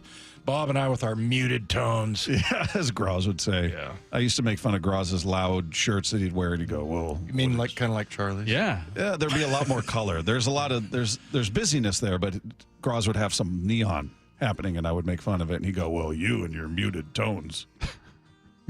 Yeah, Charlie had some kind of like it was a Hawaiian looking pattern, but it was like beige. It was the tones were muted, but Yeah. it was a busy pattern. Yes. Yeah. There you go. Busy. That's what it was. See, Bob and I are really fashionistas. That's right. Deep down inside. As you can see. Is that the right word, man? What else did we learn? Well, we always learn a lot about one guy that we might not have time for. So if we don't have time, we learn more about Jim Harbaugh. I don't think we'll get to that today, Too much Bed Bath & Beyond and all that stuff. But we did learn that we really cherish and appreciate all of our coworkers. You get to see outside. I have to look at Matt and Lefko. Gets worse. I win. Yeah. You get to look out the window. Yeah, but I see all these newsroom goofballs walking around with their nose buried in their phone, hoping one of them trips and falls. But I'm surprised that has not happened. The way if people could see the setup out here, well, the way I'm facing, I'm looking straight out into our newsroom, and there's tons of reporters and on-air people, and there are a couple of people within this building that I'm not even sure what their face looks like, because when they are walking, it's always buried in the phone, and somehow they navigate around desks and chairs and people coming at them, and I just sit here and hope, like, just eat it. Just eat it. I know. If that ever happens, both you and I are going to run, even if we're live on air, we're going to run out and laugh at them. We're going to be like Harry and Lloyd and Dumb and Dumber going, ah! It's exactly what we're going to do. Take great delight in somebody else's misfortune. I forget, when did they do that where they point? When they put the hot peppers on that guy's burger and he just started choking. He's just laying on the ground choking. And they jump up and point at him and start laughing. Classic. I don't know. Why don't you eat your burger? How's your burger? Yeah.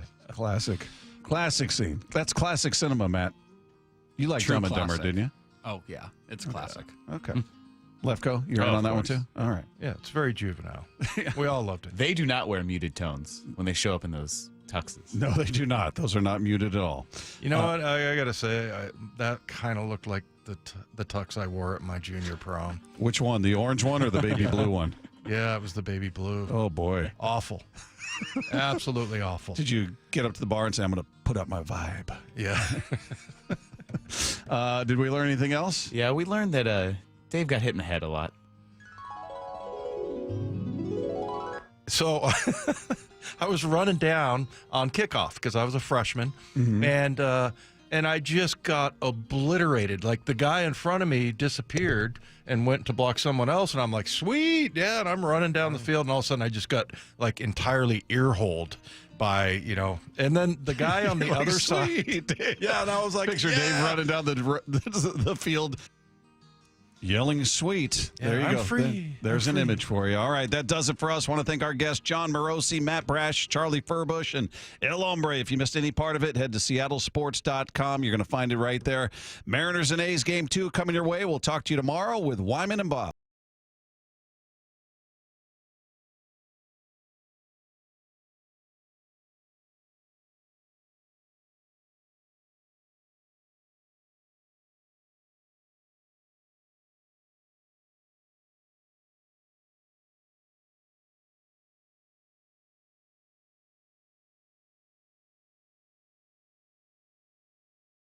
Second to you. Brock and Salk, morning 6 to 10 on Seattle Sports. Need a new roof but not in the budget? A new roof doesn't have to break the bank. Justin Shirley, CEO of State Roofing and Exteriors here. Right now, State Roofing and Exteriors is offering 0 down, 0 payments, and 0 interest for up to 24 months. That's 2 years with no payments while getting the protection your home deserves. But this offer won't last forever. Call 866-ROOF-ROOF or visit stateroofing.com today to get on our summer schedule now. State Roofing and Exteriors, held to a higher standard since 1968. 1877 Cars for Kids. KARS Cars for Kids. 1877 Cars for Kids. Donate your car today. Donate today at carsforkids.org. That's cars with a K. Your car can be picked up as soon as the next day. Receive a tax deduction and vacation voucher. 1877 Cars for Kids. Donate your car today. Now accepting donations of land, homes, buildings, or any kind of real estate. At Fisher Investments, we may seem like other money managers, but we're different. What makes you so different than the rest of us? We ensure clients receive unparalleled service at every step of the relationship. Tell me more. Our investment counselors focus on service over sales, prioritizing clients' needs. How do you make money? We don't sell any commission-based products. We have a simple management fee based on the value of our client's portfolio. So we do better when our clients do better. What about client portfolios? We get to know each client, their finances, family, health, lifestyle, and more, and then we tailor a portfolio based on their specific goals and needs. Your clients really come first then, huh? Yes, we make them a top priority. Our goal is helping them achieve a comfortable retirement. Wow, maybe we are different. At Fisher Investments, we're clearly different. Learn more at FisherInvestments.com. Investing in securities involves the risk of loss. Hey, Green Gobbler here. So you've got a clogged drain in your bathroom. Water in the sink's overstaying its welcome. You're spitting today's toothpaste on top of yesterday's toothpaste. You hope that it'd go away. Yeah, clogs don't just go away. I make them go away. I'm Green Gobbler, the only clog dissolver you need. I'm bleach-free, safe for your pipes, and I work. Guaranteed or your money back. Because I never met a clog that was gonna unclog itself. Green Gobbler. Let the gobbler get it. Get ready for Camping World's Red, White, and New Trade event, May 15th through the 18th. Get the highest value for your RV guaranteed during the biggest RV trade event of the year. Shop the best RV deals in America with new RVs starting as low as $92 a month. Get ready for the holiday weekend with up to 45% off grills and 25% off product installation. Plus, we'll have free hats, free propane refills, free food, and fun for the whole family. Don't miss the incredible Red, White, and New Trade event, May 15th through the 18th at your local Camping World. See you with the full details and disclaimer. Workdays can be unpredictable, but your workwear shouldn't be. With the Cintas Apparel Plus program, you'll have freshly laundered garments for everyone on your team delivered every week. Cintas has workwear for just about any job imaginable, with high-performance fabrics and an uncompromising fit that stretches and moves with you. Don't leave looking and feeling good to chance. Visit Cintas.com. Oh, I'm ready! And get ready for the workday. Get ready for Camping World's Red, White, and New trade event, May 15th through the 18th. Get the highest value for your RV guaranteed during the biggest RV trade event of the year. Shop the best RV deals in America with new RVs starting as low as $92 a month. Get ready for the holiday weekend with up to 45% off grills and 25% off product installation. Plus, we'll have free hats, free propane refills, free food, and fun for the whole family. Don't miss the incredible Red, White, and New trade event, May 15th through the 18th at your local Camping World. See dealer for full details and disclaimer. Dave Wyman here for Harley Exteriors, a local company serving all of Western Washington for 23 years. I'm excited to work with Harley Exteriors because they're my type of people. I met with Ray, Chris, and Nick at my home recently about getting our windows replaced. We've been in our home for over 20 years, and virtually every window has a broken seal. We talked about Harley Exteriors and their exclusive, high-quality Eurovinyl Olympic Series window. It's manufactured right here in Washington. They're designed specifically for homes in the Pacific Northwest, helping to maximize energy, efficiency, and beauty. It's a window you can trust to last the life of your home. It's very affordable with options like 0 payments and 0 interest up to 12 months for qualified buyers. And through May, buy 3 windows and get 1 free. Harley Exteriors are big fans of the station, and they're excited to work with our listeners. Get in touch with Harley Exteriors for windows, doors, and more in Puget Sound. Call 833-HARLEY, HARLEY, or go to harleyexteriors.com. This is Seattle Sports. Streaming through the Seattle Sports app. KIRO AM Seattle.